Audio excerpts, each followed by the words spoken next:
Hi guys. Tonight we step together into the frozen dusk, when the last streaks of daylight are already sinking behind ridges of stone, and your breath fogs with every exhale. You feel the air sharp and cold enough to sting your lungs, and the earth beneath your feet crunches like glass.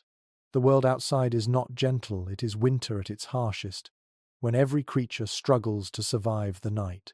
And yes, if you were dropped here without preparation, you probably wouldn't make it past sunrise. So, before you get comfortable, take a moment to like the video and subscribe, but only if you genuinely enjoy what I do here. And please, tell me in the comments where you are and what time of night it is right now. Now, dim the lights, and together we'll slip into the world of caves, where warmth, sleep, and survival blend in ways our ancestors depended on.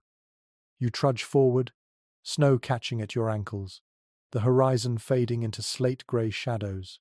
Somewhere far behind, the sun has given up its last warmth, leaving nothing but a pale afterglow.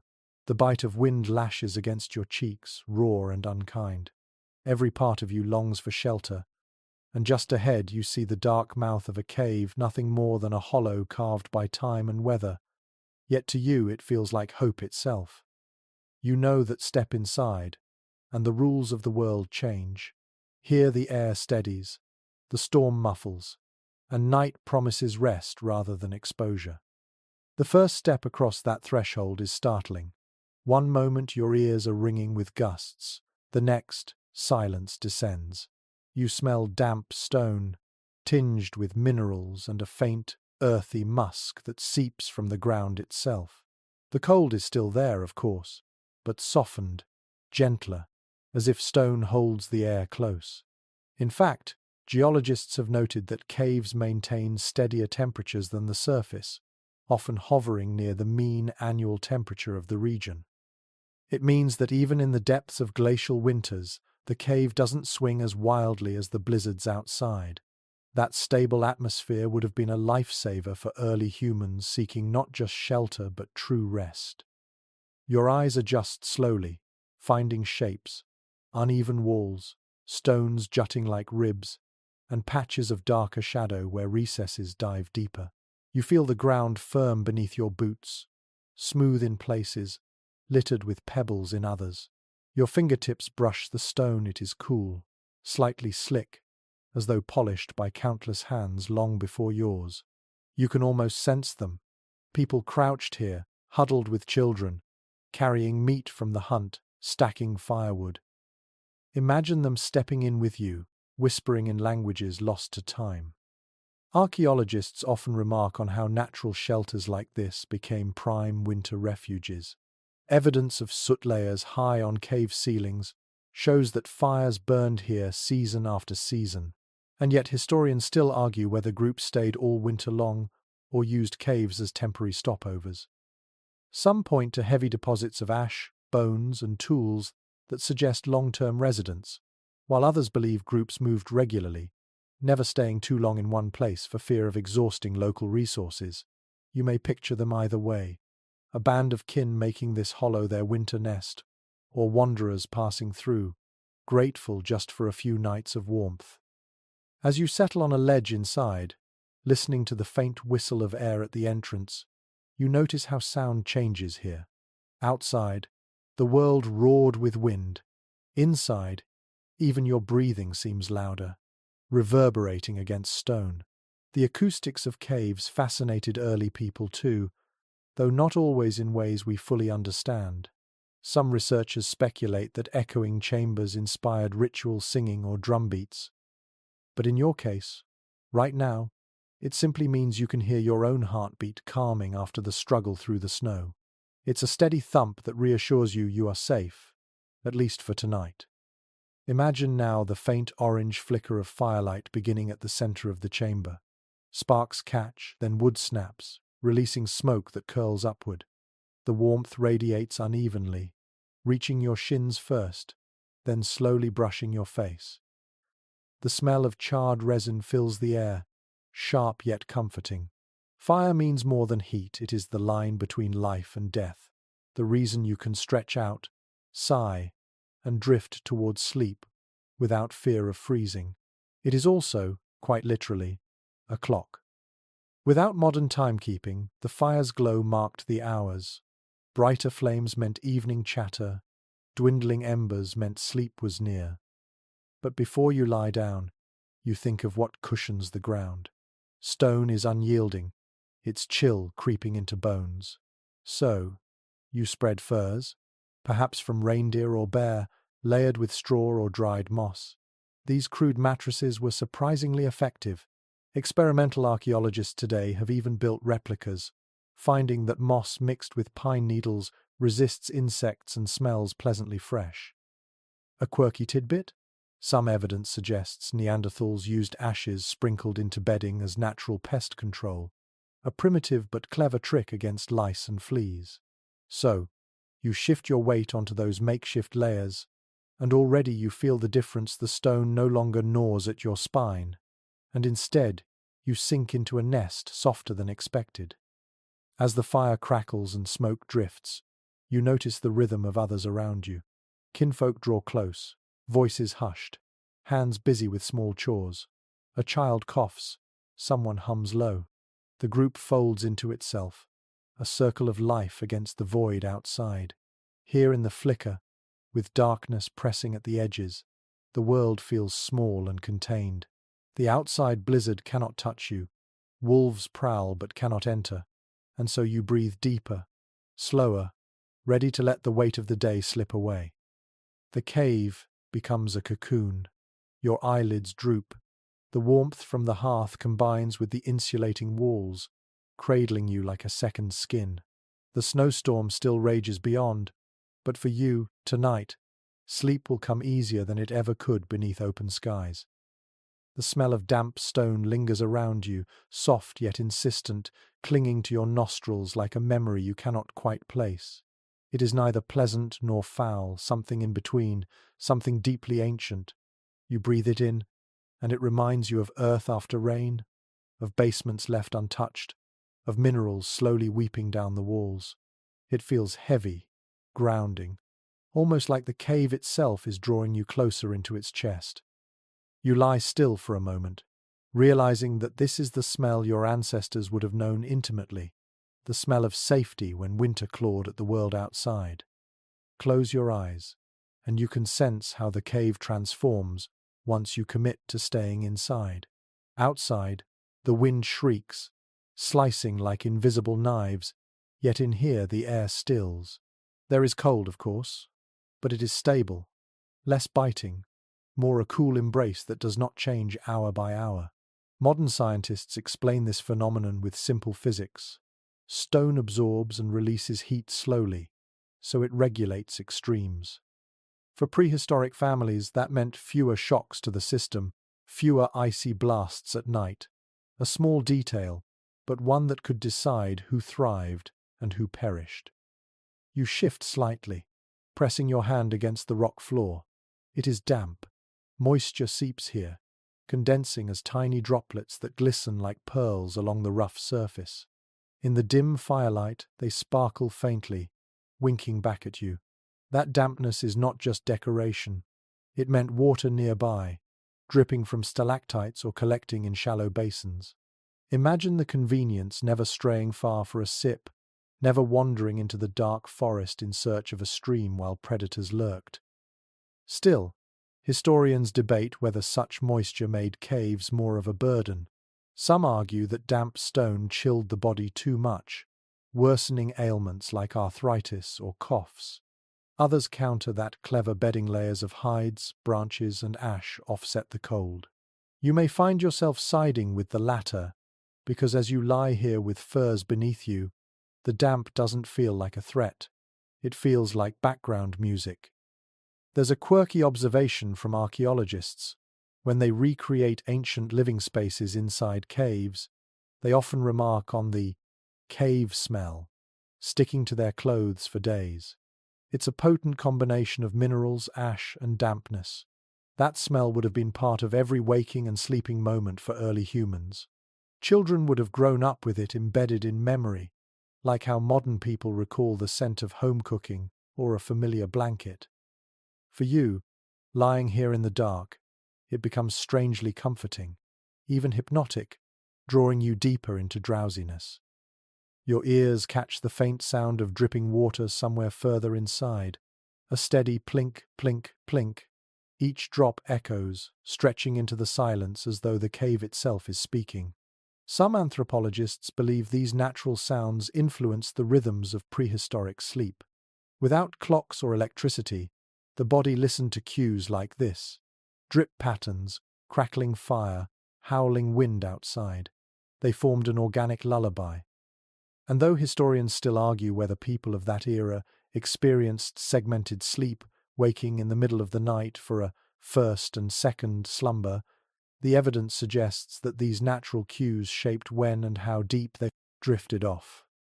You inhale again, and this time the smell shifts. Smoke has mixed with dampness, forming a perfume of char and stone. It scratches your throat slightly, but your body adjusts.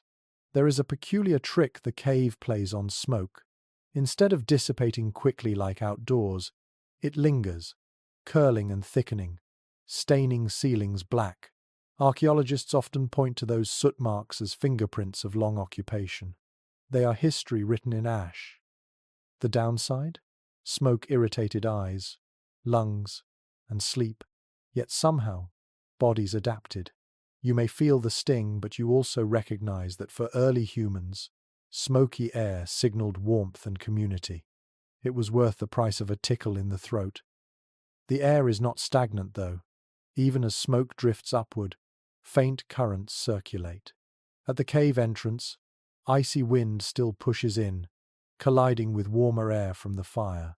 This mingling creates a strange draft. You feel it sweep across your skin, cool but refreshing. You tug a hide closer to your shoulders, shivering lightly, yet it feels good to notice the contrast. Sleep, after all, often comes easiest when the air is cooler, when blankets trap heat against the body. Modern sleep science echoes this. Humans rest best in slightly cool conditions, not stifling ones. Perhaps our ancestors already knew this by instinct, arranging fires so they did not overheat the chamber, but kept it just cool enough for rest. You roll onto your side, eyes half closed, and notice how shadows dance across the wall. The uneven stone makes shapes, one moment a bison's head, another moment the curve of a human face. Those shapes would not go unnoticed by early humans either. They might have whispered stories, connecting shadow forms to myths. Imagine a child pointing to the wall, saying they see a bear, and the group weaving a tale that drifts into the night. The cave becomes more than shelter, it becomes theatre. Your dreams, when they arrive, will carry pieces of those shifting silhouettes. But for now, it is still the smell of damp stone that holds your attention. It wraps around your senses like a blanket, heavy but reassuring. Think of how different this is from sleeping in open air. Out there, every gust brings new scents: pine, wet fir, decay of leaves. In here, the smell is consistent, unchanging. Consistency is comfort. It tells your brain, you are in the same place, the same refuge, nothing has altered. That familiarity lulls you into a deeper trust, the foundation of rest. Mainstream accounts remind us that caves were not universally chosen.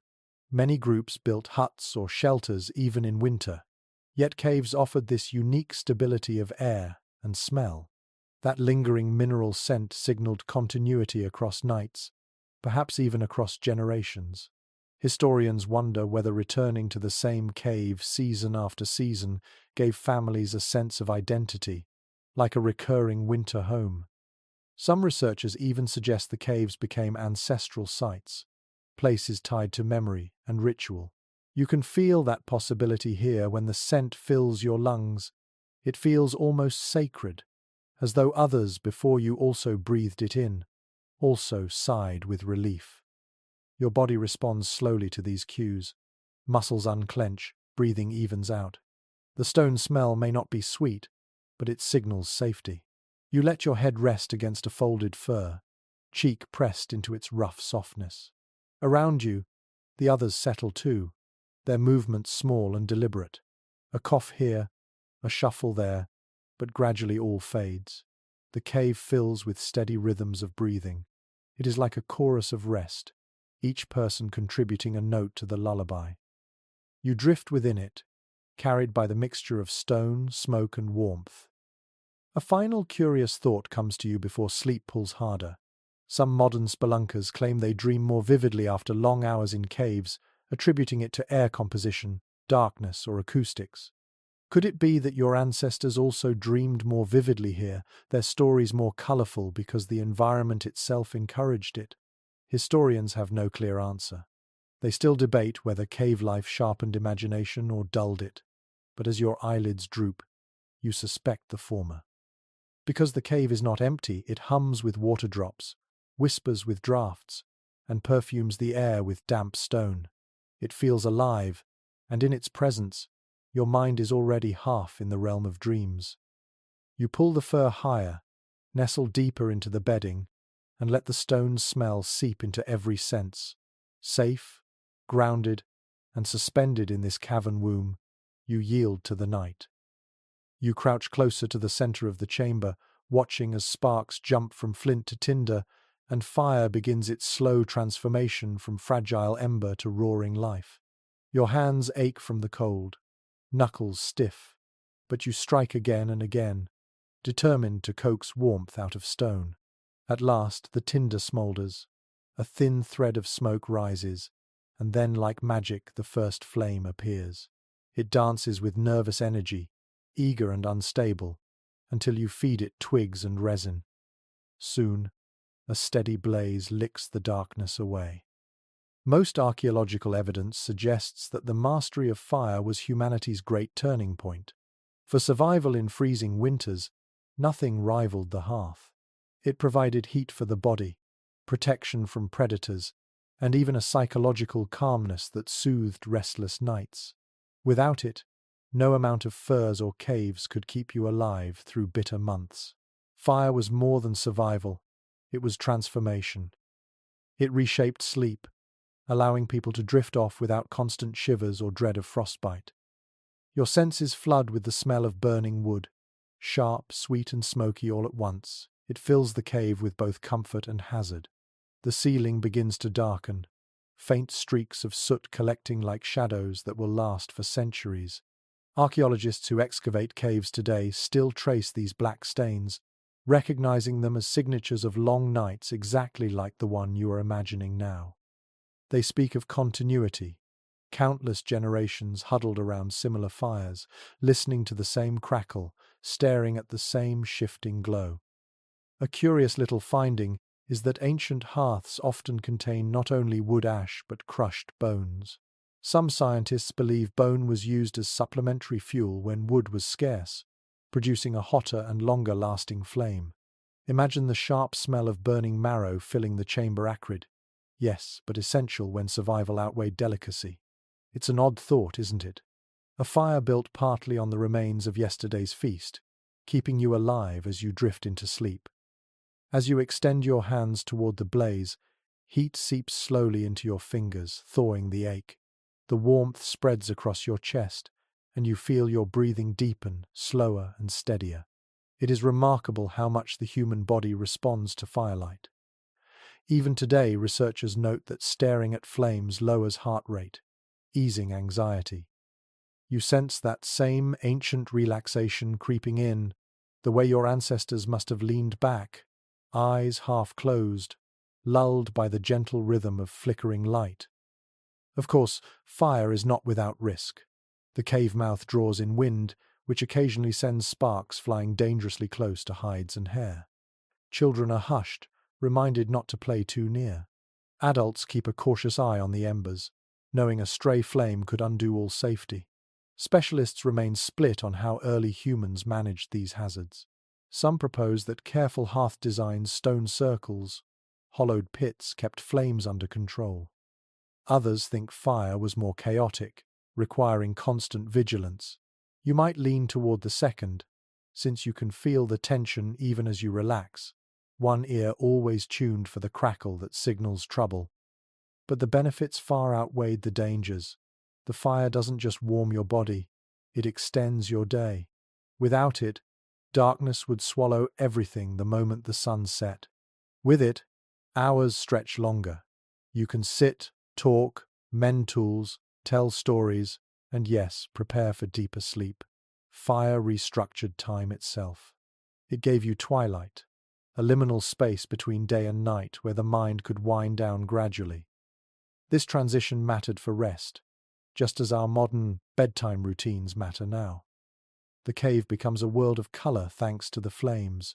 Shadows leap and sway, painting animals across the stone walls. At one moment you see a horse galloping, at another a bear crouching. These shapes merge with memory and imagination, blending into dreams even before you close your eyes. Some anthropologists suggest that flickering firelight might have encouraged early art sparks of inspiration, quite literally carved from the dance of shadows. Whether that is true or not, you sense how the flames guide your thoughts into softer, stranger pathways, exactly the roads that lead towards sleep. The crackle of resin pops, startling but rhythmic. Occasionally, smoke curls low, making eyes water.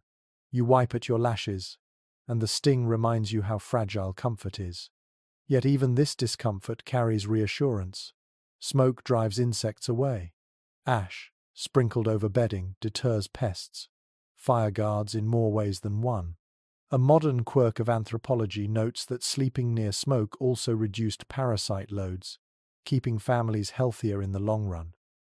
So even as you cough softly into your sleeve, you realize the irritation comes with hidden benefits. Meanwhile, outside, the blizzard rages unseen. Wolves prowl, noses catching scents of roasting meat scraps tossed into the flames. But none dare enter. The line of firelight is like an invisible barrier. You feel secure, even smug, knowing that predators who could tear you apart hesitate at the very edge of this circle. Imagine how differently sleep would feel without that barrier, fitful, anxious, constantly interrupted. Instead, you allow yourself to lie back, sigh, and let fire carry you into rest. The debate continues among researchers about whether firelight truly altered circadian rhythms. Did people sleep in longer, uninterrupted blocks? Or did they still wake in the night as many pre-industrial societies did? The evidence is unclear. Some experiments with modern volunteers in firelit settings suggest that people relax into segmented sleep, waking for an hour in the middle of the night before returning to slumber. Others insist fire allowed deeper, continuous rest. You may not know the answer, but lying here now, you can feel how the flame reshapes your sense of time. It bends night into something gentler, less absolute. Your companions settle in around the hearth. Some curl up close, furs wrapped tight, while others take positions against the wall. You notice how everyone faces inward, toward the blaze, as though fire itself is a companion. This instinct survives even today. How often do we arrange ourselves around campfires, televisions, or glowing screens? The circle is the same, the pull of light unchanging. Fire has always been the axis of our rest. Your eyes half close as you follow the fire's rhythm. It flares, it calms, it sighs. You match your breathing to its rise and fall, a subconscious synchronization. The cave fills with a golden pulse, a heartbeat of warmth. It is both fragile and eternal, small enough to vanish with a gust, yet old enough to have carried your kind across millennia. In this moment, as flames paint your skin and smoke perfumes your hair, you understand why early people might have considered fire a spirit, alive and watching. To them it wasn't just heat, it was company, guardian, teacher. Perhaps they whispered thanks before drifting to sleep, offering scraps of food into the blaze as though feeding a guest. Imagine those murmured rituals blending with crackling wood, fading into silence as eyelids drooped. You lie down now, the warmth lingering even as you turn away. Fire continues behind you, steady and loyal. Its glow softens the cave's dampness. Its scent mingles with mineral air. Its presence assures you that night is safe enough for dreams. Without it, the cave would be unbearable. With it, you are lulled into calm. The flames hiss softly as resin bubbles, a final lullaby. Your eyes close fully, and your last thought before surrendering to rest is simple gratitude for fire, for stone, for the chance to sleep through one more winter night. You ease your body down upon the ground, still warm from the fire's glow, and take note of what cushions you. The cave floor is mercilessly hard, uneven in some places, slick in others, but clever hands have softened it with layers of bedding. Hides, straw, dried moss, and branches form a makeshift mattress. You sink into it with relief, realizing that someone thought ahead, gathering what little comfort nature allowed. Without such layers, sleep would be broken by aching bones and constant shivers. It is widely accepted among researchers that bedding materials were a crucial innovation for early humans. Archaeological digs in places like South Africa and France have revealed compacted layers of plant matter, ashes, and animal hides, clear evidence of deliberate construction of sleeping surfaces. These were not random piles, they were carefully arranged to provide insulation, repel insects, and protect from damp stone. In essence, your ancestors created the world's first beds, and they did so with surprising ingenuity. Your fingertips trail across the fur beneath you. It is coarse, thick, still carrying the faint musk of the animal it once belonged to. Perhaps it came from a reindeer, its hide valued for warmth, or maybe from a cave bear, hunted with danger and triumph. The scent is wild, earthy, but also reassuring. Wrapped in these hides, you feel closer to the life you depend on, even as you rest. They remind you that sleep and survival are stitched together by the same thread, the creatures outside who sustain your family.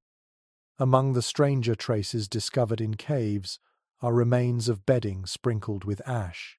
Ash, it seems, was not just waste. It served as a natural repellent against lice, fleas, and other pests that could make nights unbearable. Imagine sprinkling fine grey powder over your mattress, not to make it prettier but to keep small biting intruders at bay. It is such an unexpected yet practical detail, a reminder that comfort often grew out of necessity. Tonight, as you settle deeper into your bedding, you can almost feel that thin layer of ash beneath, a quiet protector against unseen nuisances. The fire casts its glow across the bedding, highlighting the soft pile of furs and the glint of straw. You notice how the materials form layers, one upon another, a primitive kind of architecture. Some archaeologists maintain that these layered constructions reveal a surprising level of planning. They suggest that families returned to the same sleeping spots night after night, rebuilding their nests, maintaining them, even improving them over time. Others argue these beds were temporary, built only for a few nights before moving on. Interpretations differ when it comes to how permanent these arrangements were, but one thing is clear: comfort mattered. Even in the harshest winters, people wanted more than survival, they wanted rest that restored them. You imagine yourself lying on bare stone for comparison. The thought alone makes your back ache. Stone would leach heat mercilessly, chilling muscles, numbing joints. But with furs beneath you, that cold is blocked. Instead, you feel warmth radiating up from your own body, trapped and reflected back by the hides. The straw adds resilience, springing lightly beneath your weight, keeping your body elevated just enough from the damp. Moss adds softness, its faint pine-like fragrance mingling with the smoky air. Together, these layers form a cradle, a cocoon against winter's cruelty. Close your eyes, and you hear the subtle creak of straw shifting as someone beside you moves. It is a gentle sound, oddly soothing, like the rustle of dry grass in summer. The bedding is alive with texture and sound, part of the cave's lullaby. Even as children squirm and adults stretch weary limbs, the nest holds everyone, absorbing movements into its embrace. The bedding is communal, not individual. You do not claim a personal mattress, you share in one great nest, bound together by closeness. An unusual observation from modern experiments is that such bedding materials also affected air quality. When straw and herbs burned or decayed slightly, they released compounds that could cleanse bacteria from the air. In a confined cave, this might have reduced illness. Think of it, Not only did moss soften your bed, it may have purified the space where you slept. Tonight, with your cheek pressed against fur, you can almost convince yourself the faint, sharp tang in the air is medicine itself. You roll slightly to your side, pressing your body against the warmth of another. Sleeping in groups was not optional. It was survival. Shared bedding meant shared heat, each body contributing to a pool of warmth that made the difference between life and death. The hides draped across multiple figures, cocooning them all, turning a handful of humans into one large breathing organism. Each exhale softened the air. Each heartbeat contributed to a rhythm. You feel it now, your body no longer isolated, but part of a greater whole. Debates persist among experts about whether such close sleeping fostered deeper intimacy or constant tension. Some argue it encouraged bonds, trust, and even synchronized sleep patterns. Others suggest quarrels, discomfort, and lack of privacy plagued nightly rest. As you listen to the faint sighs and snores around you, you can imagine both sides being true. Perhaps there were nights when warmth outweighed irritation, and nights when elbows dug into ribs and tempers frayed. But in this moment, with cold pressing outside and fire glowing within, you sense closeness as comfort. Your hand brushes against straw again, and you realize how little separated you from the earth. Just a thin layer of plant matter, some hides, and then rock. And yet, that little bit of innovation was monumental. It is easy now to overlook such simple inventions, but bedding was as revolutionary as fire in shaping human rest. It allowed the body to heal better, to fight illness, to rise stronger for the next hunt. This is no luxury, it is survival disguised as comfort. Imagine children curled against their parents, furs pulled over small heads. Their breaths puff in rhythm, soft and even. Mothers hum low, not quite lullabies, but murmurs of reassurance. The bedding absorbs it all, a stage for human tenderness as well as necessity. You realize that sleep here is not only about keeping the body alive, it is about nurturing the spirit, ensuring that even in the depths of ice, moments of peace endure. Some researchers note that this closeness to hides and moss also meant closeness to scents. Every night, the smells of animal, plant, and smoke pressed into skin and hair. It may sound unpleasant, but perhaps it became part of identity, the scent of family, of tribe. To those children, the odor of fur was not strange, it was home. Tonight, as you breathe in that musk, you feel strangely comforted too, as though your senses recognize something ancient, older than memory itself. The cave around you sighs. Drips fall in the distance, fire pops, straw rustles. These are the lullabies of your ancestors, woven into the bedding beneath you. You shift, sigh, and let the hides envelop you further. Outside, the blizzard sharpens its teeth, but inside you rest. The bedding does its work silently, insulating you from cold, pests, and pain. It is humble, yet it holds the weight of innovation. As your eyelids grow heavy, you realize you are not just lying on animal skins and dried plants. You are lying on the first true beds of humanity, the foundation of all comfort that would follow. From these crude nests sprung mattresses, quilts, and pillows centuries later, but none of those modern luxuries matter right now.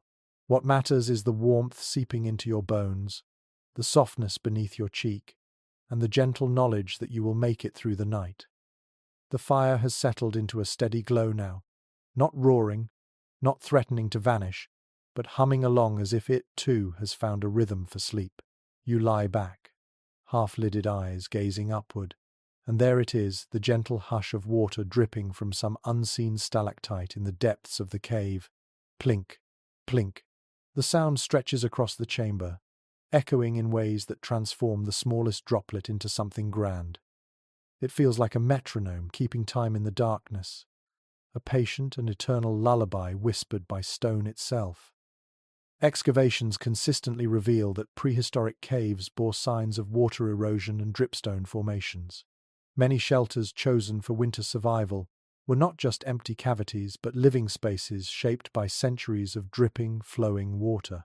To the modern ear, That sound is white noise, soothing, steady, a signal to the brain that it is safe to rest. Imagine how profound it must have been for your ancestors. No electricity, no hum of machines, no street lamps outside the window, only the faint rhythm of water falling into pools. A soundscape carved by nature and carried straight into their dreams. You turn your head slightly, listening harder. The sound is not uniform. Some droplets are quick, striking with a sharper tone. Others slower, rounder, a deeper splash. Each variation becomes a note in the cave's hidden music. Children curled under furs may have fallen asleep faster because of it. Mothers nursing infants may have timed their breathing to those drops. And elders, eyes half shut, might have woven myths about spirits whispering in each plink. An unusual observation from speleologists, the scientists who study caves, is that dripping water can alter its pitch depending on the size of the cavity it falls into. Small puddles produce high, tinkling notes, while deeper pools echo lower, resonant tones. In a sense, the cave played its own organ each night, an instrument that required no hands, only time and gravity. You can almost hear it now, shifting from treble to bass, weaving a natural lullaby across the chamber. The scholarly community is divided over how early humans perceived these sounds. Some anthropologists suggest the echoes were unsettling, even frightening, making caves seem haunted. Others argue that people embraced the noise, interpreting it as protective spirits or ancestral voices keeping watch. You, lying here with your cheek against fur and eyes half closed, feel it as comfort. Each drip marks the passage of time, not threatening but reassuring. It says, "The cave is alive, but it means you no harm." Your nose catches another layer of scent, now damp air stirred by droplets striking stone. It carries the faintest mineral tang, sharp like iron, yet refreshing. The smell mixes with smoke, hides, and moss to create a cocktail of earthbound aromas. Oddly enough, it is not suffocating. Instead, it is grounding, tethering you to the present moment. You think of modern sound machines that mimic rain or waterfalls, sold to help restless people sleep. Your ancestors had the original version, right here, free and endless. Some researchers believe this acoustic environment contributed to deeper sleep cycles. The steady rhythm may have lulled bodies into slower heart rates and longer breaths, much like a lullaby does for infants. The theory has its detractors. Of course, others claim the irregularity of drips could just as easily wake people. Still, when you let yourself imagine lying here night after night, the pattern becomes hypnotic. Your mind begins to sync with it, your thoughts spacing out like the drops themselves. There is a quirky little detail uncovered at certain sites. Dripstone formations near bedding areas often bore small indentations where people may have collected water in skins or gourds. It seems that not only did they listen to the water, they lived by it. A drip might lull you to sleep while also filling tomorrow's supply of drinking water, dual purpose, practical and poetic.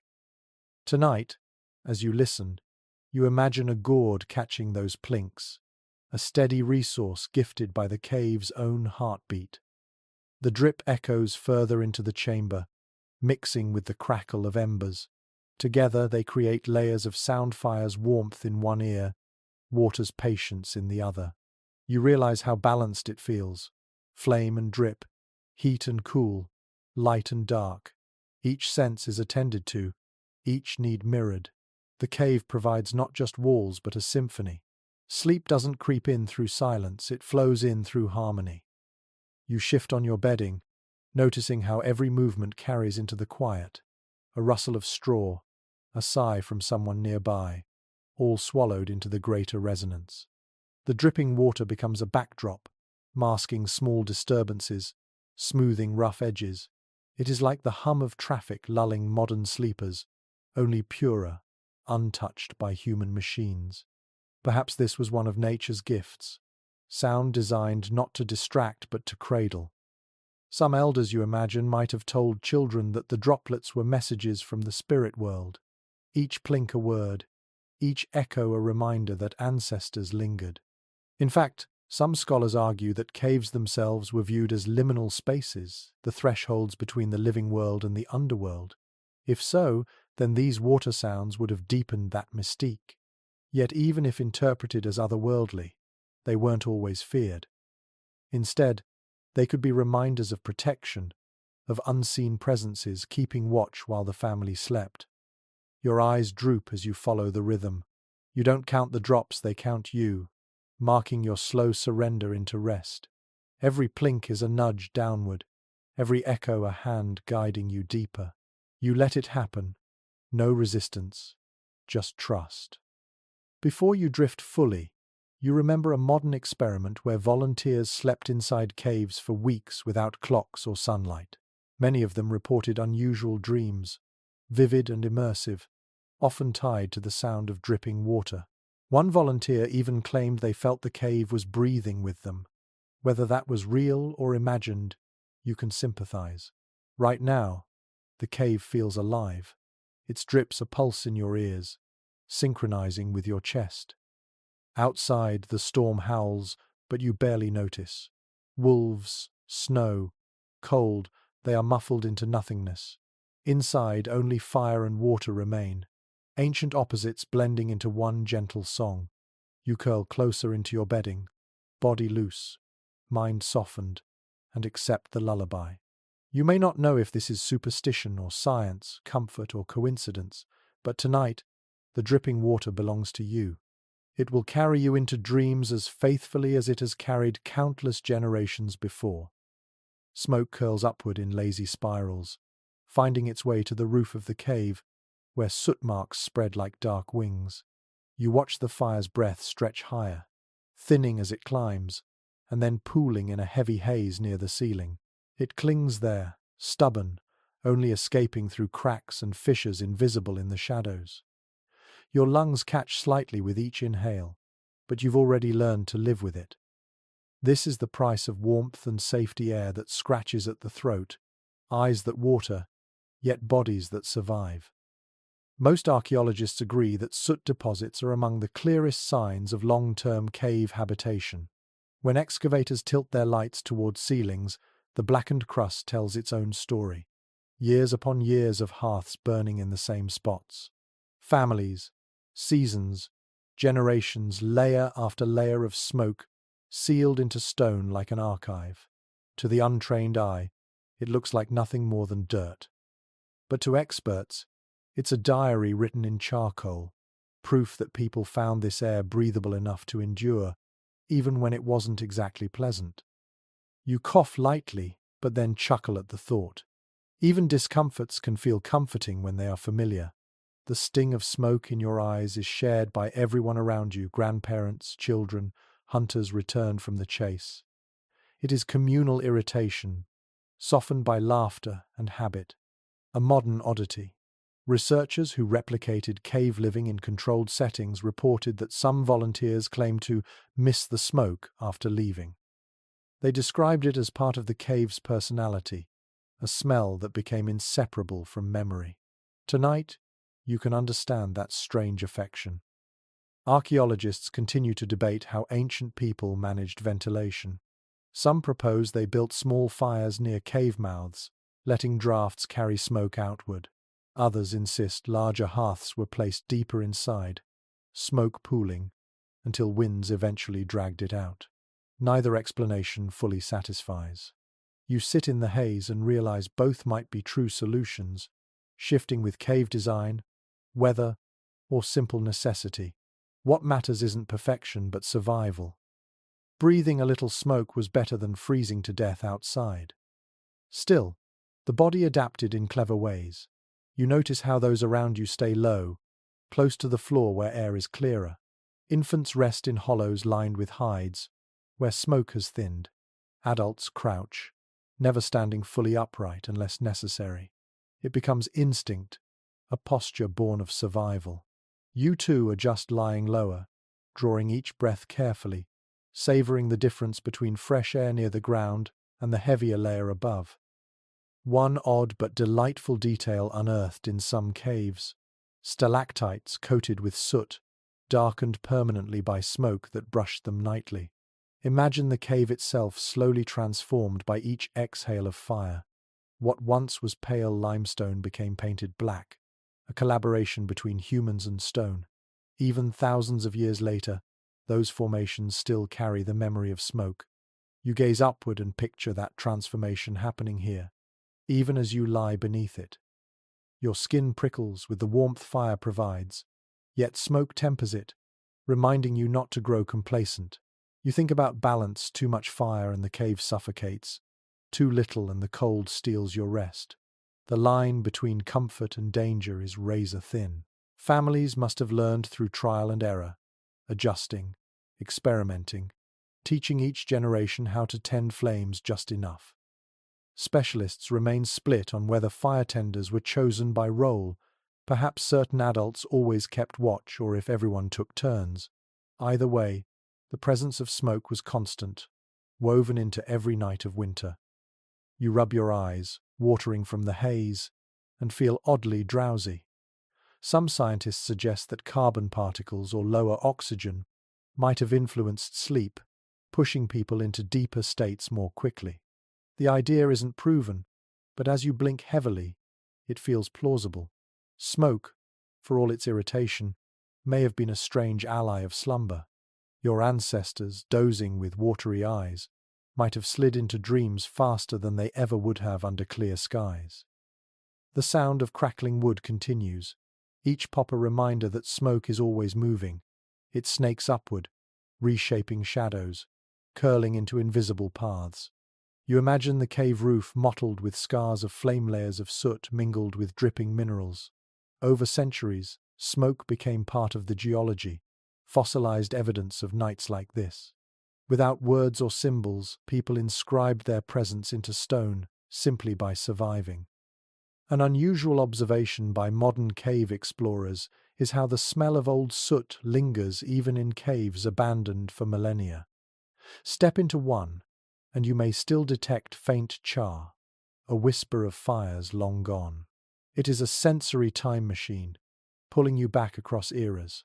Tonight, as smoke weaves through your hair, you know that someone, thousands of winters ago, lay in this same haze, eyes watering, lungs adjusting, yet heart slowing into rest. The children stir, some coughing softly, but no panic follows. Parents soothe with gentle pats, murmurs blending into the crackle. The group has accepted smoke as part of life, not an intruder. You realize this acceptance is a kind of wisdom resisting what cannot be changed, only wastes energy. Instead, they folded discomfort into routine, even into comfort. Smoke meant warmth. Smoke meant company. Smoke meant you could close your eyes and expect to wake again. Your vision blurs slightly as tears sting, but the firelight beyond those tears glows softer, hazier, like a lantern seen through fog. It is beautiful. In a way, flame and smoke collaborating to paint dreamscapes on the cave walls. Bison and horses flicker, shadows elongated by the shifting haze. This theatre of smoke and light must have entranced children, their first stories written in vapor. Maybe that's how myths of spirits in the flames began, or how elders explained the blurred visions of half-sleep. You let your breath fall into rhythm with the fire's sigh. Inhale, cough lightly. Exhale, relax. Your body knows what to do, even as lungs negotiate with haze. A warmth spreads through your limbs, making the sting in your eyes feel minor, manageable. Comfort, here, is not the absence of hardship. It is the art of resting despite it. As you nestle deeper into your bedding, the smoke above thickens, but you pay it little mind. You know it will find its way out eventually, slipping through cracks and mingling with storm winds. For now, you remain inside its embrace. Your eyes close, and you imagine that blackened ceiling stretching across centuries, carrying memories of every flame, every family, every night where survival and sleep intertwined. And with that thought, you let the smoke cradle you into dreams. The fire breathes steadily, its glow softening the rough walls, and the bedding cradles your weight. Yet warmth does not come from flames alone. You notice the closeness of bodies around you, kin pressed side by side, shoulders brushing, breaths mingling in faint white clouds. The hides stretch across not one figure, but many, wrapping everyone together. It is a blanket of fur and flesh alike, a shared cocoon spun out of necessity. Archaeological evidence strongly suggests that communal sleeping was the norm in prehistoric caves. Bones, hearths, and bedding layers are often found grouped tightly, as if entire families slept in circles. This pattern implies more than convenience. It reflects survival strategy. When bodies share heat, energy loss slows. Each person becomes a furnace for the next. In frigid winters, this was no small advantage. It meant the difference between waking to hunt again or never waking at all. You feel the warmth immediately, not just as temperature, but as comfort. A hand brushes against yours, not intentional, just gravity pulling limbs together. You don't flinch. Instead, you let the contact remind you that you are not alone. The cold outside can bite all it wants inside. You are part of a greater warmth, a human hearth. Among the more curious discoveries in anthropology is the suggestion that synchronized sleep rhythms may have emerged from such arrangements. When one person stirred, others adjusted, settling again into collective stillness. Modern studies of people who camp without artificial light show that their sleep cycles often align naturally. Imagine that here, a dozen individuals drifting into slumber at nearly the same moment, their breathing gradually sinking, the entire group moving as if one organism. The cave itself must have hummed with that rhythm, like a great sleeping animal. Researchers remain divided on whether communal sleeping fostered stronger social bonds or bred constant friction. One side argues that nightly closeness built trust and empathy, the foundation of cooperative hunting and shared survival. The other suggests it caused tension, snoring, coughing, fidgeting, and the loss of private space. As you shift slightly against your neighbor's shoulder, you can believe both. Perhaps there were nights of annoyance, but in the face of blizzards and predators, the need for unity outweighed any irritation. Your senses expand in this nest of warmth. You hear the layered breaths around you, some slow and heavy, others quick and shallow. Each voice adds texture to the soundscape. A child sighs in sleep, the exhale thin and high. An elder's chest rumbles with a deeper rhythm, all blend together into an accidental symphony. You match your breathing to it without realizing, falling into step with the group's collective pulse. One unusual observation from modern recreations: people sleeping in close quarters often experience lower stress hormones compared to those isolated. There is a calming effect in hearing others nearby, in feeling subtle touches of warmth. Loneliness evaporates. Even today, some cultures keep the tradition of group sleeping, not only for warmth but for emotional comfort. You sense that comfort acutely, an invisible safety net woven out of proximity. The hides smell faintly of musk and smoke, but also of kin. Your nose catches the unique human scent, salty, earthy, familiar. It is not perfume, but it is identity. To children, the smell of family meant security. To you, pressed into this communal cocoon, it signals that you belong. The cave may be stone and cold, but the people make it a home. Of course, not all nights were tranquil. Imagine arguments carried into the bedding, siblings squabbling, couples bickering, someone claiming more space than their share. Perhaps laughter followed, or perhaps sulking silence. Academic circles have long discussed whether this closeness amplified conflict or created resilience. Maybe both. You can almost hear echoes of a grumble or a chuckle, fading into eventual snores. Even discord becomes small when exhaustion settles in. You shift again, feeling how hides stretch taut across multiple bodies. It is not like your modern blanket, tailored to one sleeper. Here, coverings belong to everyone. If one tugs, the others adjust. The fabric of rest is literally shared. This requires cooperation even in unconsciousness. That lesson, subtle yet profound, shaped human culture. To rest well, you had to yield a little comfort for the group. Tonight, you give up a corner of hide, and in return, someone else's warmth shields your spine. The fire pops, sending sparks briefly skyward, and heads stir reflexively. No one rises. The danger is minimal, and trust carries the group. You think about how these reflexive checks, glances, murmurs reinforce safety. Someone is always close enough to wake if needed. You are never unguarded, not in such intimacy. Predators may roam outside, but inside, human warmth is both armor and reassurance. You close your eyes, letting yourself melt deeper into this pile of humanity. Each movement is absorbed by the whole, your weight carried by more than just bedding. It is carried by trust. The warmth that seeps into your bones is not just physical, it is social, emotional, ancestral. You realize why stories of kinship survive across millennia. In the harshest winters, family was not just important, it was the only true shield against death. One odd but telling detail emerges in modern anthropological surveys. People who share sleep environments often recall more dreams than those who sleep alone. Some suggest it's because small disturbances wake them during lighter stages of sleep. If that were true for your ancestors, then communal living didn't just protect them physically, it enriched their dream lives. Perhaps dreams became shared stories, retold by firelight the next day, weaving collective mythologies. You smile faintly, realizing even dreams were communal property here. The storm outside rages on, unseen, unheard. Its power has no sway over you tonight. Instead, you are wrapped in warmth, carried by breaths, lulled by presence. You let the sensation wash through you, the brush of another's elbow, the rhythm of synchronized lungs, the muffled cough in the distance.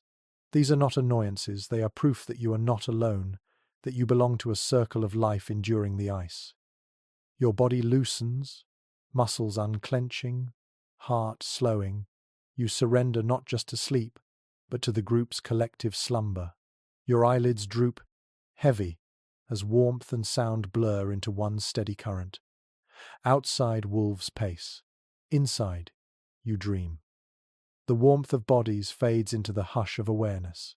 Your eyes, half closed, drift toward the entrance of the cave. Beyond the glow of firelight lies only blackness, pierced occasionally by the silver shimmer of snow swirling under the moon. The world outside is alive with movement, though you cannot see it clearly. You sense it, the shifting of paws across ice, the low snarl of hunger carried on the wind. Wolves, maybe a lynx, perhaps even a great bear, restless in winter's depth. It is widely accepted among archaeologists that caves were chosen as shelters not only for their insulation but also for their defensive position. A narrow mouth of stone could act like a fortress with just one point of entry to guard. When predators prowled in the dark, the cave became a shield. Yet this sense of safety was always tinged with caution. A family might huddle in warmth, but ears remained tuned to the outside world. Each howl in the distance was both a warning and a reassurance. Wolves are near, yes, but they are not inside. You lie still, listening. The wind carries sounds unevenly, bending them until they seem closer or farther than they truly are. A howl arcs across the night, beginning low, then rising to a high, lonely pitch. A shiver runs through your spine, even though the wolves cannot reach you. Somewhere, a child stirs at the sound, pulling tighter beneath a hide. The cave walls amplify the outside noises, as though reminding you danger lingers just beyond your walls. Among the more curious notes from ethnographers is that many hunter-gatherer groups into modern times created bedtime stories about predators. These tales were both warnings and comforts, designed to teach children caution but also to soothe them. You imagine an elder whispering now, "Stay close, the wolf will not cross the fire." It is a ritualized lullaby, fear softened into safety by story. Interpretations differ when it comes to whether early humans ever shared their caves with dangerous animals. Some evidence suggests bears may have denned in certain shelters before or after people, leading to potential clashes. Other scholars argue that humans carefully avoided caves with such signs. Still, bear skulls found deliberately arranged in niches hint at a relationship more complex than avoidance, perhaps reverence, perhaps fear, perhaps both. As you stare at the cave mouth, you cannot decide whether you'd welcome or dread those glowing amber eyes appearing there. A sudden gust pushes snow deeper into the opening, scattering flakes that glisten against firelight. The cold shock tightens your muscles, but no beast follows. You breathe easier, though the awareness of what lurks beyond remains. You imagine wolves circling, their paws pressing the snow flat, their noses twitching for scents of meat or smoke. They wait, patient, clever, hoping for weakness. But the barrier of stone and flame stands strong. One unusual observation from zoologists is that wolves often avoided firelight even when desperate. Their caution, inherited through generations, made them hesitate at the glowing boundary. For your ancestors, this meant a powerful advantage. Fire didn't just warm, it drew a line predators rarely dared cross. Tonight, as flames flicker near the entrance, you see how their glow becomes an invisible wall, an unspoken command. Stay away. Still, the night stretches long. You wonder what it must have felt like to sleep lightly, ears always tuned for change. Even with warmth and kin, vigilance never fully lifted. Perhaps that is why people took turns tending the hearth, because the true fear wasn't freezing, it was waking to a shadow stepping inside. Specialists remain split on whether night watches were formalized roles or simply instinctive insomnia among some members of the group. You can almost picture one person now, eyes half open, watching the cave mouth while others drift deeper into dreams. The fire cracks, briefly flaring bright, and the shadows it casts seem to leap like intruders across the stone walls. You blink and realize it is only illusion. Yet illusions themselves had power here. How many times did a half-dreaming figure believe they saw a predator in the flicker, only to sigh in relief when it vanished? Perhaps those moments seeded myths of spirits pacing at the threshold, guardians or tricksters, keeping sleepers alert. You draw your hide closer, ears still pricked for the faintest sound. Beyond the storm's howl, you think you hear crunching paws. Maybe it is only branches snapping under ice. Maybe not. That uncertainty was constant in cave life each night, a wager with nature. You rest anyway, because rest is not optional. It is an act of faith, trusting that stone and fire will hold. An odd but poignant discovery at some European sites is the presence of claw marks etched into walls. Some are shallow scratches from humans shaping tools, but others are deeper, older marks of cave bears or big cats long before people settled here. Imagine lying in the dark, eyes drawn to those scars, wondering what beast once prowled this same chamber. They are reminders that safety is relative, that caves are borrowed homes in a world of competitors. And yet, despite the danger, you feel gratitude. Outside, predators own the night. Inside, you sleep. You surrender to drowsiness, knowing that stone wraps you, that fire warns intruders, that kin breathe beside you. The world beyond the entrance may be filled with hungry eyes, but tonight those eyes cannot touch you. The wolves will circle, the snow will fall, the wind will gnash its icy teeth, but here, in your hollow of stone, you are wrapped in warmth, in trust, in the fragile but stubborn gift of rest. You allow yourself to close your eyes, knowing danger will wait until morning, and by then, you will be ready. The fire softens, glowing like a tired heart, and the cave is steeped in shadows that stretch and sway across the stone. You lie back, lids heavy, and begin to notice how those flickering shapes become stories all their own. The bison etched on the wall seems to stir, head lowering as if grazing. A jagged crack in the rock morphs into a hunter's spear. Even the curves of the ceiling mimic the swell of mountains outside.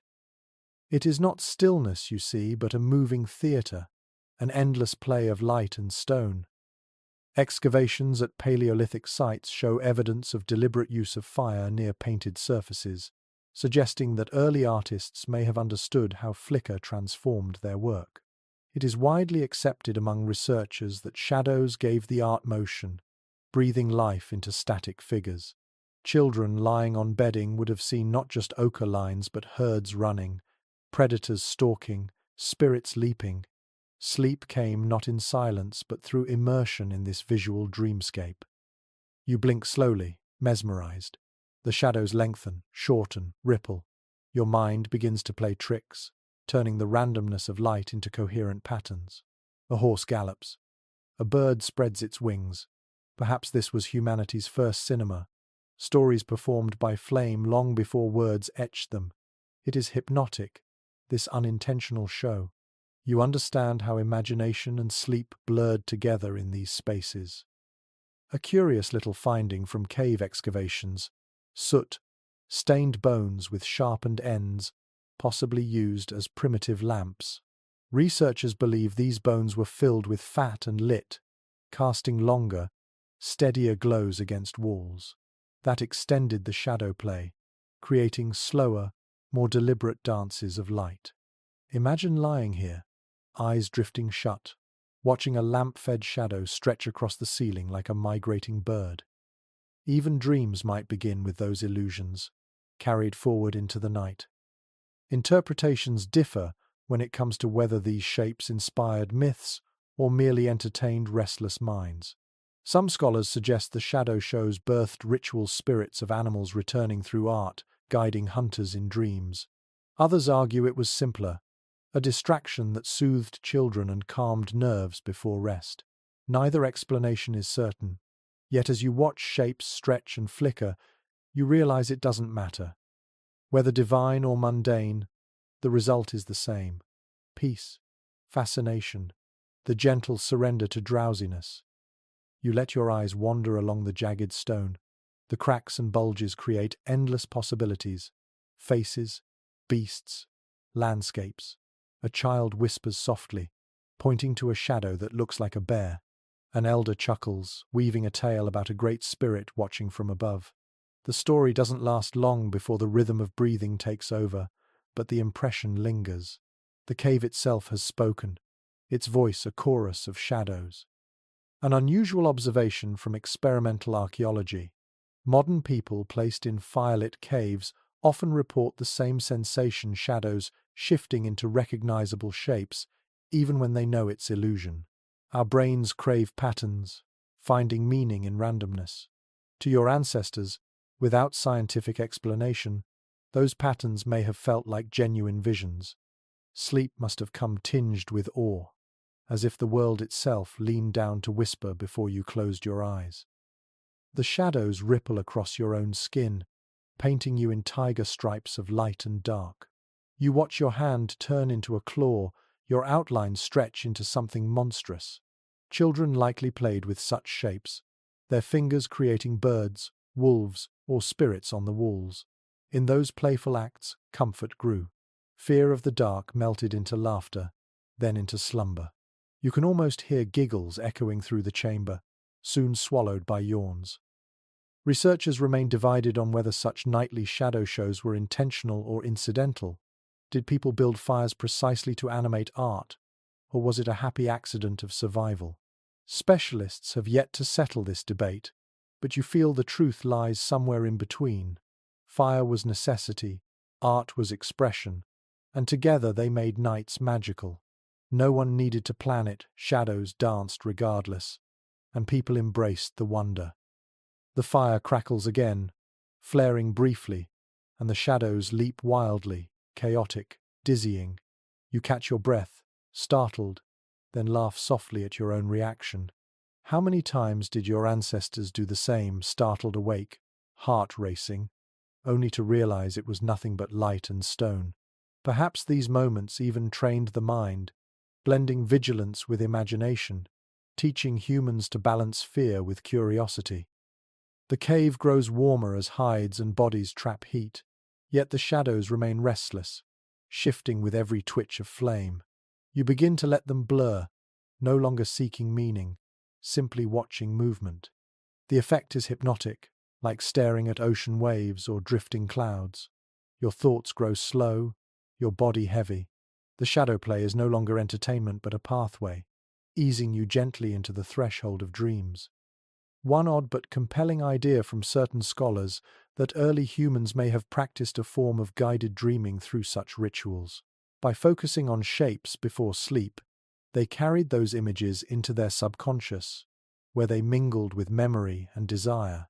Dreams of bison, horses, and hunts may have begun as shadows on the wall. You find yourself nodding, believing it easily, as you let the last image linger behind your eyes before shutting them fully. The storm outside rumbles faintly, but here, inside, you are cocooned in light and illusion. Fire has given you warmth, but shadows have given you stories, bridges into another world. You sigh, smile faintly, and allow the cave's moving pictures to fade as dreams take over. The fire softens into glowing coals, its frenzy spent, and the shadows calm with it. Around you, the circle of kin settles deeper into stillness. Yet you notice something new beside the bedding. Within arm's reach lie the tools of survival. Flint blades glint faintly, a spear leans against the wall, and a hammerstone rests heavy where anyone can grab it. Even in slumber, the instinct to prepare never leaves. To drift unarmed in a world of predators would be unthinkable. Most archaeological sites with traces of prehistoric living show not only hearths and bedding, but also clusters of tools scattered around sleeping areas. It is generally accepted by researchers that people kept weapons close at night, not neatly stored away but ready to grasp in a heartbeat. The cave was a home, yes, but it was also a fortress. Sleep could not mean total vulnerability. Stone edges and wooden shafts were guardians as much as fire and walls. You imagine the sensation, lying down with a flint knife under your palm, its edge sharp enough to slice hide or fend off a wolf. The cold stone presses into your skin, uncomfortable but comforting all the same. Like modern people locking doors or setting alarms, your ancestors relied on these tools as reassurance. Each weapon whispered silently, "Rest. I am here if danger comes." Among the more unusual findings at certain European sites are caches of tools tucked into niches near bedding areas. They weren't just scattered randomly, they were arranged, as if deliberately kept close but out of the way of sleep. One peculiar discovery even showed spear points arranged in a fan shape around a hearth, almost like a circle of silent sentinels. Was this mere convenience, or a ritual gesture? Scholars continue to debate. You can almost picture someone placing each spear deliberately before lying down, a bedtime routine as habitual as brushing teeth today. You roll slightly in your bedding, feeling the weight of a hypothetical blade at your side. The thought steadies you. Even if predators dared the fire's edge, even if another band of humans intruded, you would not be empty-handed. The flint is there, the spear is near. The tools themselves become part of your body, extensions of instinct, even while your mind drifts. Of course, not every tool was meant for violence. Some were for comfort scrapers for cleaning hides, bone awls for stitching, hammerstones for cracking marrow. Kept close, they ensured the next day's work began swiftly. Imagine waking before dawn, hunger gnawing, and reaching without thought for a scraper to finish preparing meat. Tools at the bedside meant efficiency, a rhythm of life where work and rest intertwined seamlessly. An odd but delightful observation from modern experimental archaeologists. When they attempt to live as Paleolithic people did, many report feeling strangely secure when sleeping with a stone tool nearby. Even though they know predators won't attack them in controlled environments, the sensation of holding something sharp eases their rest. Perhaps the comfort is primal, buried deep in human memory. Tonight, you feel that same ancient reassurance, your hand curled, as if gripping a blade even in sleep. Researchers remain divided on whether these tools were considered ordinary objects or imbued with symbolic power. Some argue they were mere necessities, scattered casually. Others suggest they were more than that, extensions of identity, talismans against fear. The truth likely lies in between. A knife was both tool and charm, both weapon and reassurance. Sleep, in this light, was never just physical, it was spiritual as well, an act bolstered by the presence of stone guardians. You let your gaze wander to the spear by the wall. Its shadow stretches long, doubling its size in the firelight. The shaft seems alive, a sentinel standing watch. How many generations stared at such silhouettes, trusting them as much as they trusted the fire itself? A spear was not only wood and flint, it was the embodiment of survival, the answer to hunger, the barrier against predators, the guardian of night. Its presence beside your bedding is as calming as the warmth of the fire. One peculiar detail from digs in France and Spain: some flint blades found near sleeping areas were deliberately blunted, their cutting edges worn smooth. Were these tools retired, kept as relics of hunts past? Or perhaps they were safe versions left near children, teaching them the habit of sleeping with stone without the risk of cuts. Interpretations differ, but the idea is charming that even in prehistory, children may have had practice tools, echoes of adult habits guiding them gently into tradition. The cave sighs with night sounds, the crackle of coals, the drip of water, the shifting breaths of sleepers. Yet layered beneath it is the quiet confidence of tools nearby. Your ancestors slept not in helplessness, but with stone and bone within reach. It did not erase danger, but it dulled fear enough for rest to come. You imagine waking suddenly at a noise, the snap of a branch, the growl of a beast.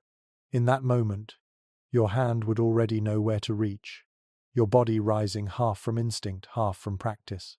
That readiness was part of sleep itself, woven into the posture of rest. To sleep deeply meant to sleep armed, to let the mind wander while the body stayed coiled like a spring. There is a scholarly debate about whether such vigilance led to fragmented, lighter sleep among early humans. Some argue that constant readiness kept slumber shallow, reducing restorative cycles. Others counter that shared warmth, predator barriers, and tools together provided enough security for true deep sleep. Perhaps the answer is not universal but situational. Some nights heavy with exhaustion after hunts, others lighter, restless, ears tuned for danger. Tonight, you sense yourself slipping into the deeper kind, reassured by fire, kin, and the silent company of stone. Your hand curls again, this time loosely, as if embracing the idea of a tool more than the tool itself. You exhale, letting tension seep out of your shoulders. The presence of blades and spears becomes background, no longer sharp reminders of danger but part of the environment. Just as the bedding cradles your body, the tools cradle your mind, giving permission to drift. Outside, predators still roam. Inside, shadows still shift. But here, in this circle of warmth, every detail has been prepared. Fire tended, hides layered, kin gathered, tools waiting. The stage is set for slumber, and you yield to it fully. The coals dim further, their glow steady but soft. Your eyelids drop, your breath slows, and your last thought before dreams arrive is this: safety is not the absence of threat, it is the readiness to meet it, even in sleep. The hours of night stretch on, longer than you are used to. Winter does this, the sun fades early, and dawn hesitates, leaving humans to swim through an ocean of darkness. Here in the cave, you feel it intensely. The fire's glow has dimmed to a bed of coals, barely enough to paint the walls, and the hush deepens. Your body notices the rhythm of the season as surely as your mind does. The nights are vast, demanding more sleep than summer ever would. It is widely understood among historians of prehistory that the cycle of rest followed the cycle of light. Without clocks or electric lamps, people moved with the seasons. Winter nights brought long hours of slumber, punctuated perhaps by waking intervals. Summer, by contrast, shortened rest, pushing people outdoors for longer hunts and harvests. This seasonal rhythm shaped not only sleep but mood, energy, and survival strategies. You stretch under the hides, aware of the weight pressing more heavily than usual. The body craves stillness in winter, a slow burn of energy to last through lean times. Even today, Modern sleep research finds that people often feel drowsier during darker months, an echo of those ancient rhythms. Your ancestors accepted it naturally. They did not fight the season. They let their bodies sink into deeper, longer slumbers, mirroring the earth itself at rest. An unusual observation by scholars studying circadian biology. Some indigenous groups in polar regions today still follow a form of seasonal hibernation, spending extraordinary amounts of time in sleep or quiet rest during the depths of winter. It isn't literal hibernation, like a bear, but it is closer to it than most modern lives allow. Imagine prehistoric families adopting a similar pace, days shortened to small bursts of activity, nights elongated into restorative stillness. You, curled inside the cocoon of the cave, can feel the same pull. Archaeologists continue to discuss whether prehistoric humans segmented their sleep during these long nights. Some evidence drawn from later historical sources suggests people drifted into first sleep soon after dusk, woke for an hour or two in the middle of night, then returned for a second sleep before dawn. Others argue winter exhaustion encouraged long, uninterrupted slumber, especially when fire and bedding offered security. The debate lingers, unresolved, but both possibilities seem plausible as you lie here. Perhaps tonight will bring a single deep rest. Perhaps you will stir later, sit by the embers, then sink down again. Either way, the night grants you hours enough. The cave's air feels heavier now, cool and damp, but you are shielded. Hides and bodies conserve heat. Fire radiates a faint pulse, and your limbs sink deeper into softness. The rhythm of dripping water continues, a steady counterpoint to your heartbeat. Outside, the storm has quieted. Though the silence is deceptive, predators move silently, and snow muffles sound. Still, the cave muffles time itself, and you are aware only of slow, deepening rest. One curious little finding at certain sites: clusters of sleeping areas often appeared in semicircles facing the hearth. This arrangement may have helped distribute warmth evenly and allowed everyone to watch the fire if they awoke, but it also resembles ritual design, almost like petals around a center. Whether practical or symbolic, the effect must have been profound. To lie down in such formation, surrounded by kin, staring at a shared flame, was to embody unity. You feel it now, lying in the imagined semicircle, fire at your center like a sun within the night. You wonder what dreams came in such long winters. Did hunters chase mammoths across snowfields in their sleep? Did mothers dream of green summers and ripe berries? Did children imagine animals painted on walls stepping down into life? Dreams must have been vivid, stretched by hours of slumber, shaped by shadows and sounds. Anthropologists have proposed that myths may have grown directly from these long dreamscapes. The boundary between night vision and waking tale was thin, and both wove into culture seamlessly. The scholarly community is not unified on whether long prehistoric nights produced lethargy or creativity. Some researchers suggest extended darkness led to torpor, sluggishness, and depressive moods. Others argue the opposite, that long nights gave time for storytelling, art, and reflection, enriching social life. As you drowse here, you can believe both. There may have been nights of dull heaviness, but also nights when imagination soared, sparked by fire and shadow. You roll slightly, stretching legs that ache from crouching during the day's work. The bedding rustles, straw and hides shifting under your weight. Around you, bodies shift as well. Someone coughs softly. Another sighs. A child murmurs in dream. The communal nest breathes, adjusting itself like one large creature. Its warmth is constant, but its sounds are ever-changing, proof that even in deep night, life stirs. An odd but telling detail from experiments with dark retreats, modern studies, where volunteers live without artificial light, shows that many people naturally extend their sleep to 12 or more hours when given unlimited darkness. They also experience more vivid dreams. It seems our bodies still carry ancient instructions. When nights are long, rest deeply. You feel that instruction in your bones now, a pull older than civilization.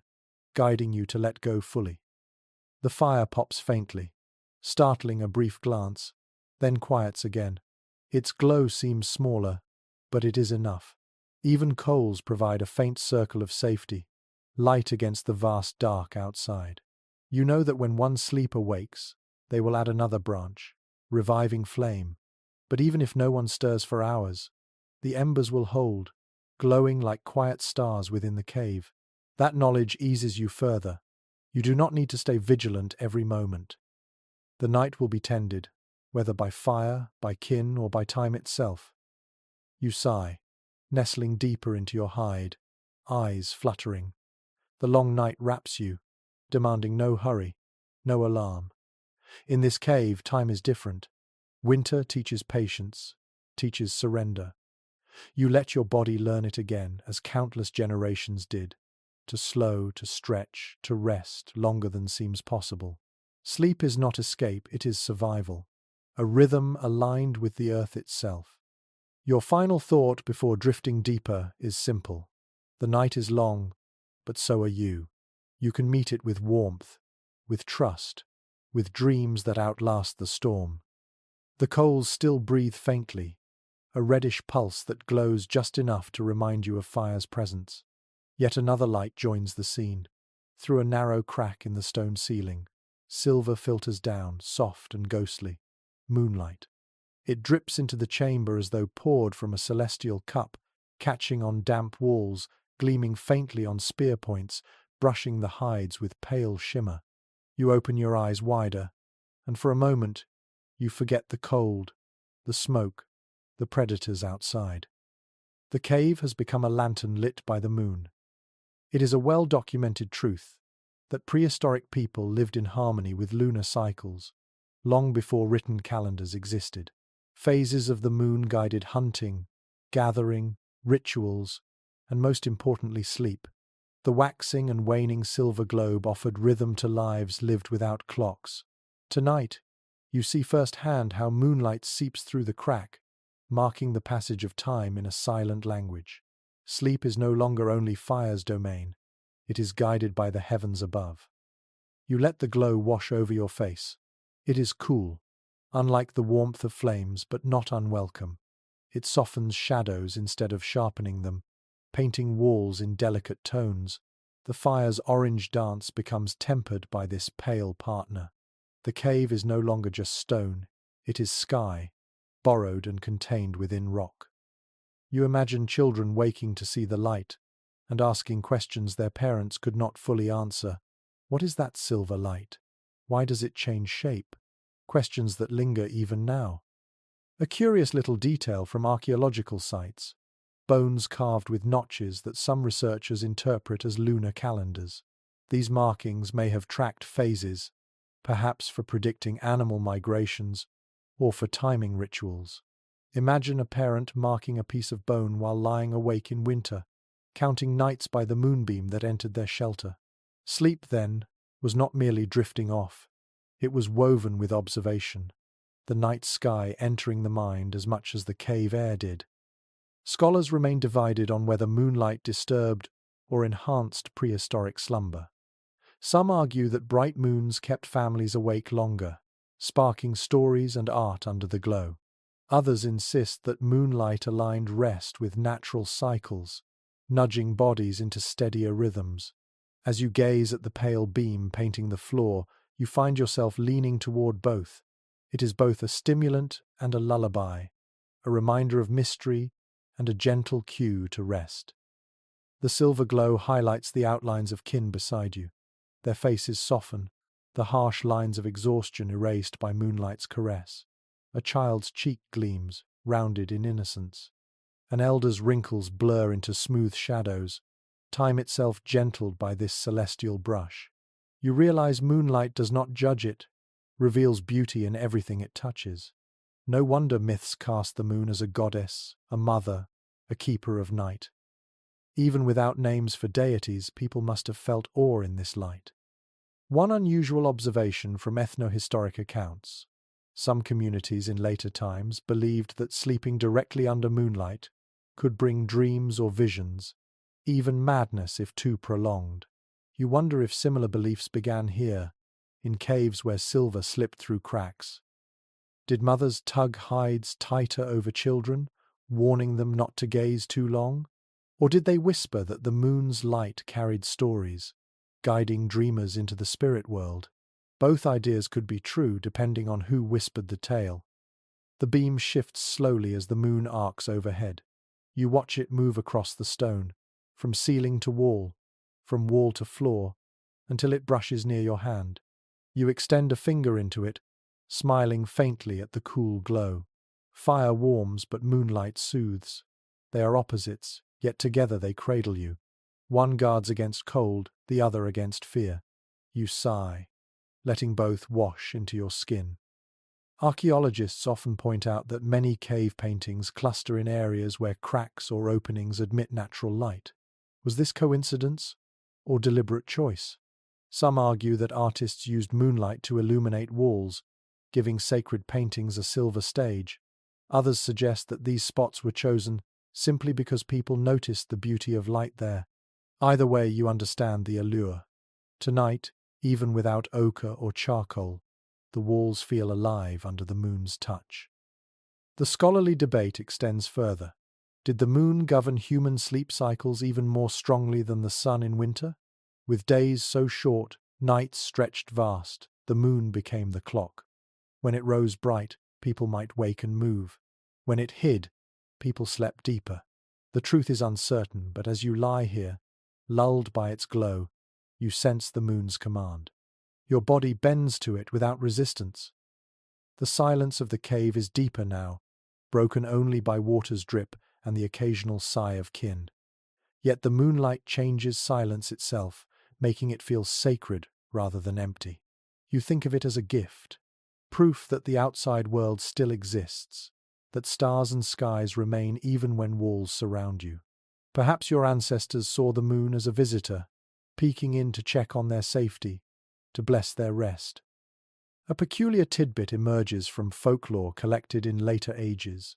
People often believed dreams under full moons were more vivid, sometimes prophetic. You imagine that tradition beginning here, with a sleeper rolling over in the beam and waking with visions too strange to ignore. Tomorrow, perhaps, they would tell others that the moon spoke through dreams.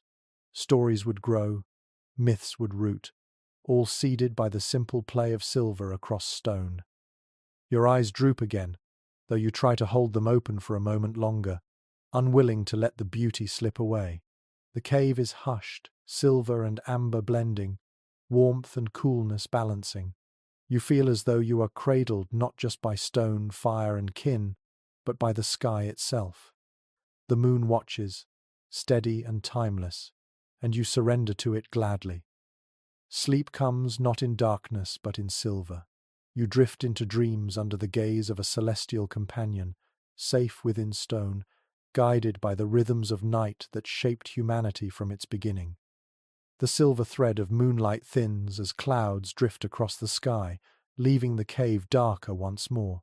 In the hush that follows, another sound rises to fill the space, a long, low call that carries through the night. An owl. Its voice pierces the stillness, echoing between stone walls, then fades into silence again. You lie very still, ears tuned to its rhythm, half startled, half soothed. The cry is eerie, yes, but also strangely comforting, like a reminder that life stirs beyond the cave without threatening to intrude. Most archaeological evidence suggests that prehistoric people lived in landscapes teeming with nocturnal sounds, wolves howling, owls calling, foxes yipping. Without modern insulation or glass, these noises entered directly into their sleep, shaping rest in ways we can barely imagine today. For some, the calls must have been unnerving. For others, they were lullabies, steady signals of a world still functioning as expected. To your ancestors, silence itself may have been more alarming, for silence meant absence of life, perhaps danger. You listen again.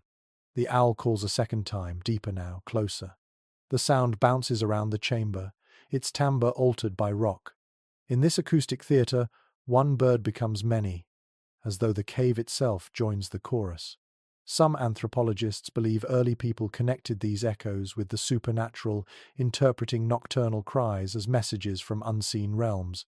The cave amplified those beliefs, turning simple calls into voices of spirits. An unusual note comes from folklore. Across many cultures, owls later became symbols of wisdom, death, or prophecy. It's not hard to imagine why.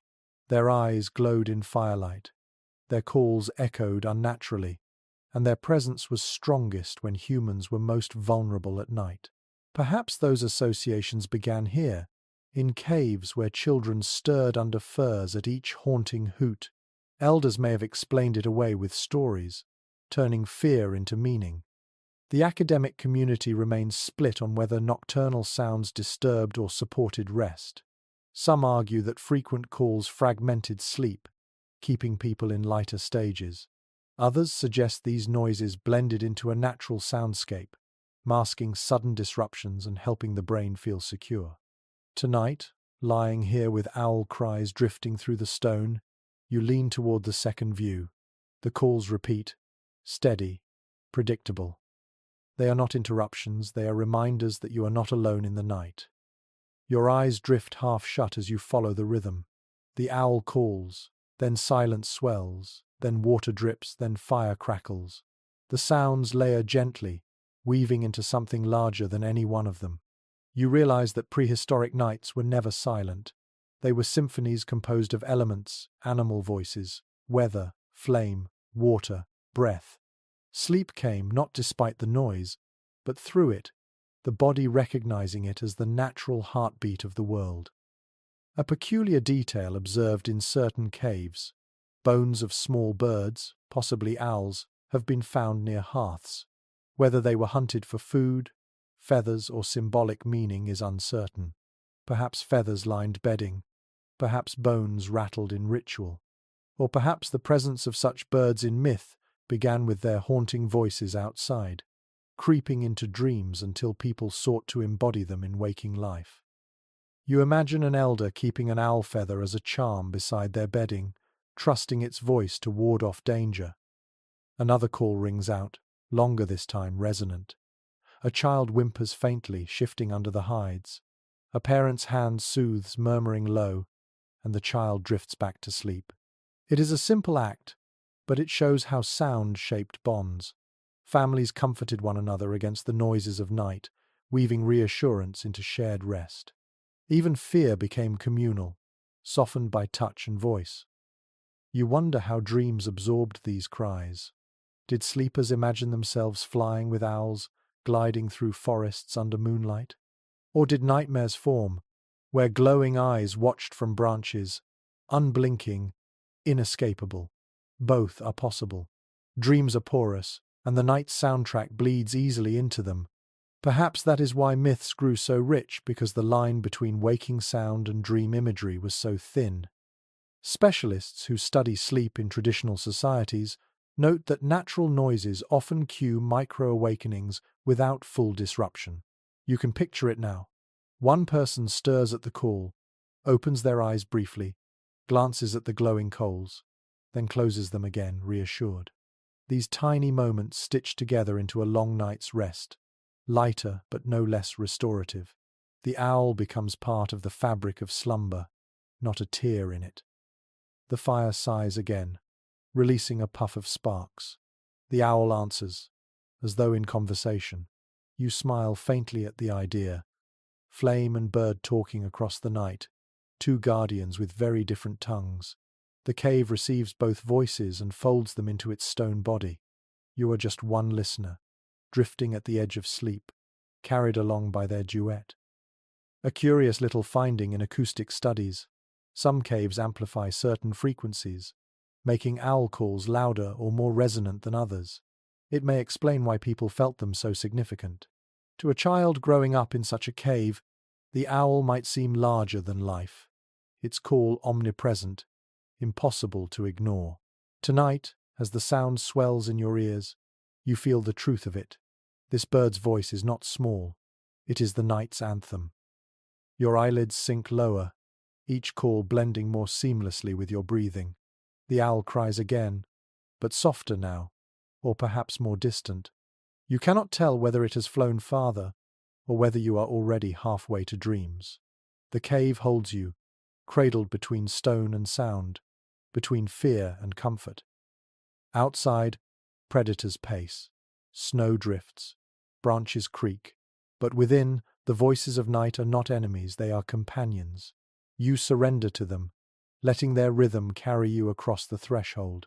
In this cave, in this winter, even the owl's haunting song becomes a lullaby. Your belly feels heavy now, stretched after the evening's meal. The faint taste of fat still lingers on your tongue, smoky and rich from the fire. You close your eyes, but the memory of the feast hovers, strips of roasted meat shared hand to hand, marrow cracked from bones, bitter roots chewed slowly, and berries stored from autumn now wrinkled but still sweet. Food does more than fill you, it changes the way sleep settles in your body. Excavations of Paleolithic sites often reveal heaps of animal bones near hearths, charred on the edges, telling stories of what families ate before curling into hides. It is generally accepted that diets heavy in protein and fat helped sustain people through freezing winters. The body burned slowly, releasing heat long into the night. A belly warmed with reindeer meat or mammoth fat meant rest came faster, steadier. Tonight, you feel it yourself, the warm tide of food spreading outward, coaxing muscles into slackness. You roll slightly on your bedding, hearing straw creak beneath, and sense how food's weight anchors you. Sleep isn't only about fire, hides, or kin, it's also about what you've eaten. An empty stomach would gnaw restlessly, waking you with hunger pangs. A satisfied one drapes you in heaviness. Modern research echoes this truth. High protein, high fat meals often induce drowsiness, as the body diverts energy into digestion. It seems science and instinct walk the same path. A curious little discovery from analysis of prehistoric dentalware shows traces of starch grains and plant fibers, proving that meals weren't all meat. People dug for roots, gathered nuts, dried fruits, even stored tubers for lean months. Imagine chewing on a tough root before bed, its earthy bitterness coating your mouth. Not a luxury, but a reminder that variety existed even in scarcity.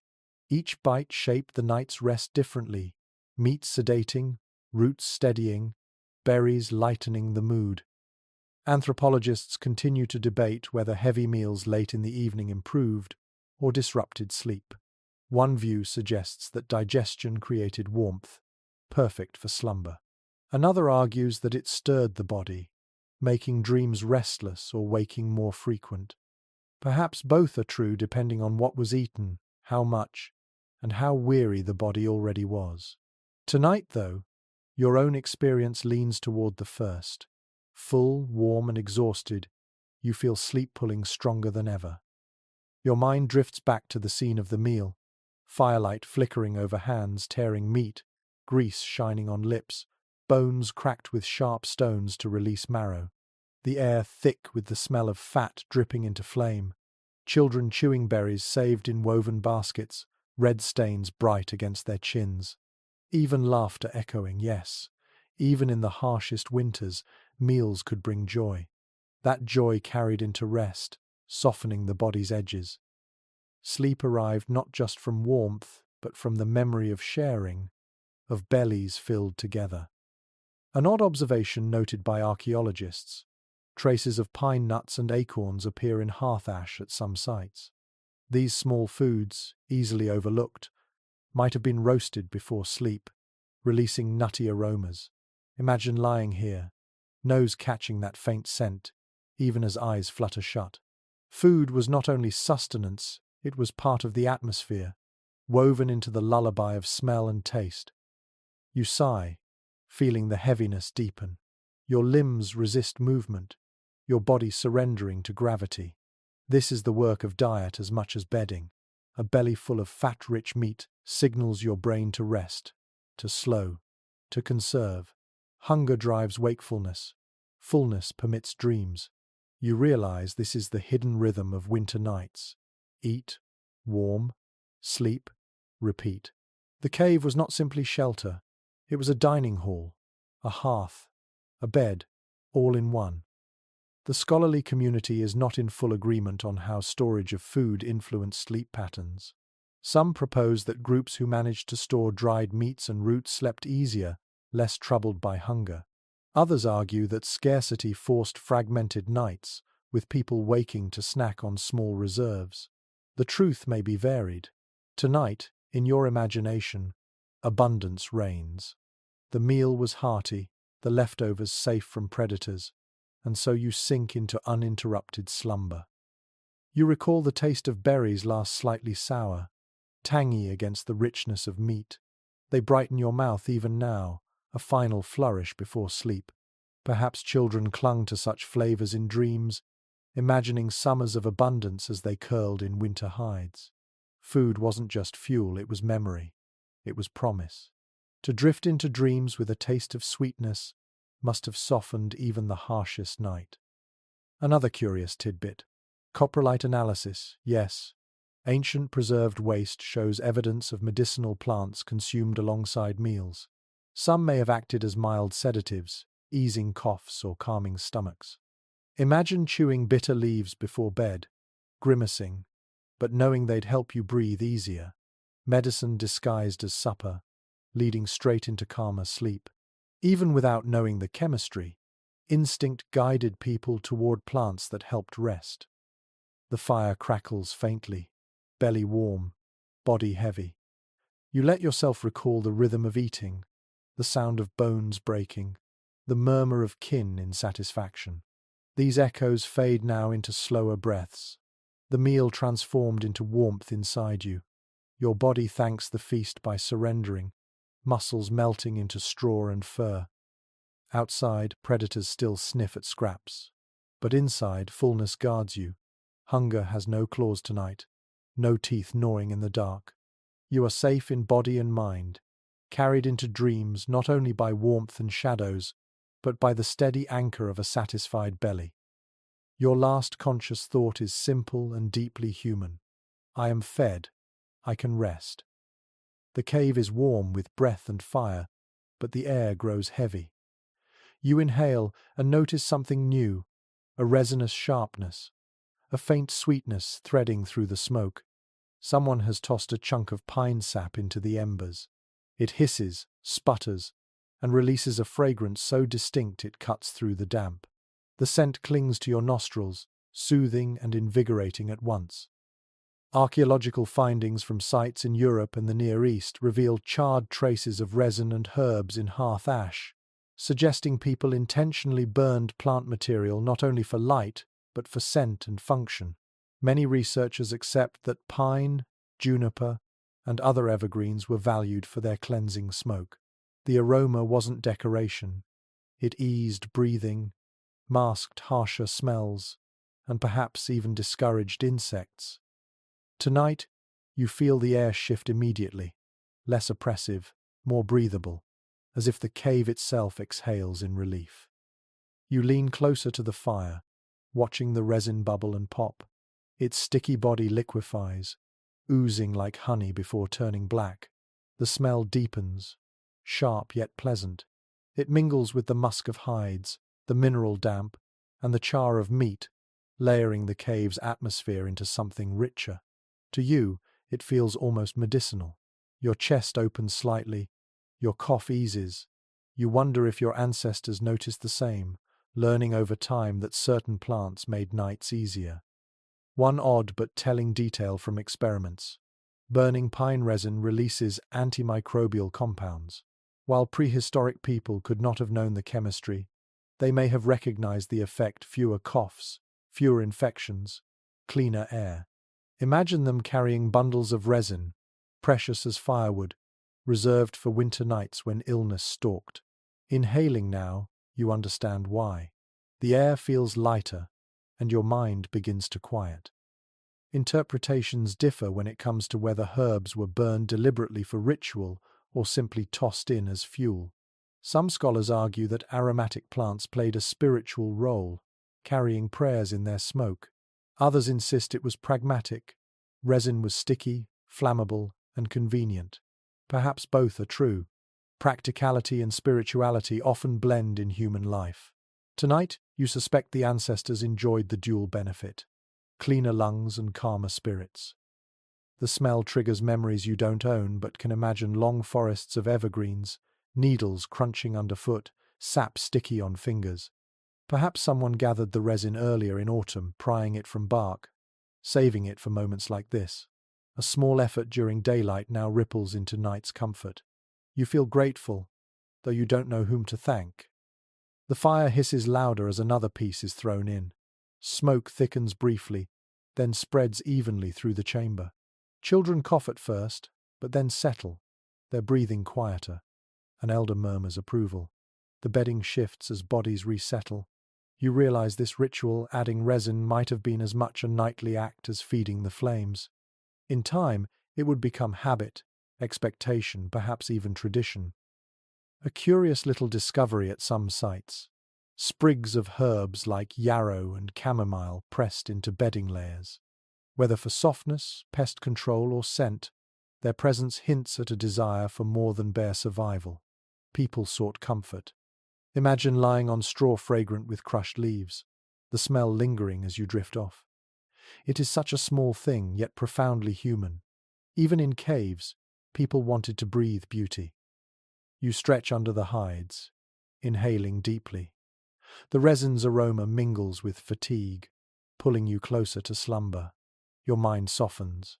You recall modern traditions: incense in temples, herbs in pillows, oils in lamps. They are not inventions of civilization, they are continuations of something much older.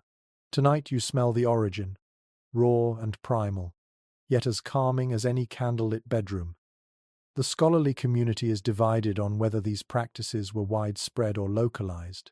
Some argue that herbal smoke was a universal tool across cultures. Others believe it was limited, shaped by local vegetation and knowledge. The truth is blurred, yet the result is clear. People discovered that sleep improves when air smells cleaner, sweeter, gentler. You feel that truth seep into your bones as you breathe more easily. You imagine the cave now layered in scents: musk of hides, tang of damp stone, char of meat, and now the bright sharpness of pine. It is a perfume of survival, earthy and grounding. Your eyelids flutter as the fragrance cradles you, a lullaby made of molecules. Sleep feels closer, not forced but invited, as if the air itself is coaxing you to rest. One unusual observation: in some cave chambers, resinous deposits are found far from hearths, smeared on walls or mixed into paints. Perhaps resin wasn't only burned but used as binder for pigments, or even as a ritual incense during painting. If true, then every sense, sight, smell, touch was engaged during nightly rituals. You lie here imagining artists coating walls under the same scent you now breathe, their minds sharpened by resin smoke as their children drifted to sleep nearby. The firelight flickers as resin flares bright, a final crackle before softening again. The cave fills with fragrant haze, gentler now, no longer harsh. Your lungs expand easily, and your heartbeat slows. The resin has worked its spell, whether through chemistry or suggestion. Sleep approaches like a tide, steady and unstoppable. You curl deeper into your hide, letting the scent linger. Outside, snow piles higher. Inside, the air is warmer, sweeter, safer. You smile faintly, knowing your ancestors found this comfort long before science could explain it. They discovered that to sleep well, one must not only fight cold but also care for breath. Tonight, you share in that ancient wisdom. And so, lulled by pine and smoke, you surrender to dreams, lungs and spirit both at ease. The fire glows steadily, resin still crackling faintly, and you turn your head toward a quieter corner of the cave. There, bundled tightly in hides and moss, are the children, small bodies curled against the rock wall, their cheeks ruddy from warmth, their breaths puffing faintly in the cool air.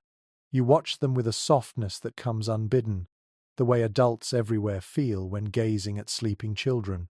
Their presence makes the cave more than stone and fire. It makes it home. Archaeological excavations often uncover miniature footprints near hearths and bedding, proof that children shared these spaces intimately. It is widely accepted that even in prehistoric nights, little ones slept close to parents, wrapped in communal furs for both warmth and protection. To imagine them placed apart, left alone, feels unthinkable. The dangers of cold and predators demanded closeness. You see it now. Their small hands tucked into their mother's sides, their bodies nested within layers of hides. One curious little finding from South African sites shows bedding layers interwoven with softer grasses, possibly chosen for children. The grasses resisted insects better and made surfaces more comfortable. You picture parents gathering such materials deliberately, giving their children the best place to rest. Even in scarcity, care was abundant. Comfort for the youngest was survival for the group. Debates persist among scholars about whether children's presence in caves shaped the rhythm of adult rest. Some argue that constant waking feeding infants, soothing cries fragmented slumber. Others propose the opposite, that the sound of children breathing reassured parents, easing them into sleep. As you listen to the faint sighs and murmurs from the corner, you lean toward reassurance. The small sounds are not disruptions, they are proof of continuity, of life carried forward. You imagine one child stirring, eyes half opening, whispering for water or warmth. A parent shifts without hesitation, adjusting the hide, murmuring low. The child drifts back almost instantly, comforted by touch more than words. These nightly rituals, small and repetitive, must have shaped bonds as strong as any hunt or feast. Night after night, love expressed itself in gestures invisible to archaeologists, but etched deeply in human memory. An unusual note: in certain burial sites, children were found interred with miniature tools or ornaments, suggesting they were seen as full members of the community from birth. If such care was given in death, how much more must it have been given in life, particularly in fragile winter nights?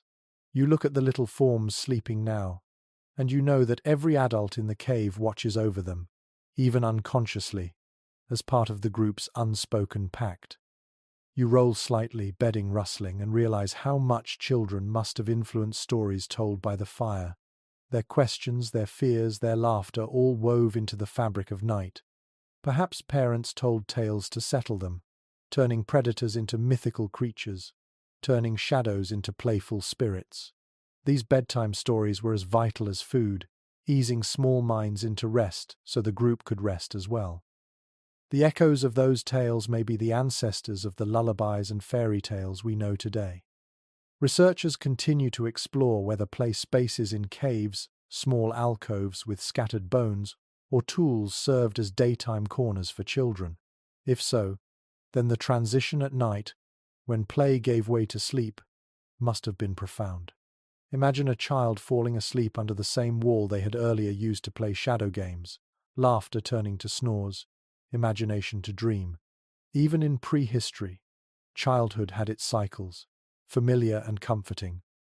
One odd but telling discovery: beads and shells sometimes found near child remains suggest that adornment, perhaps even toys, accompanied them.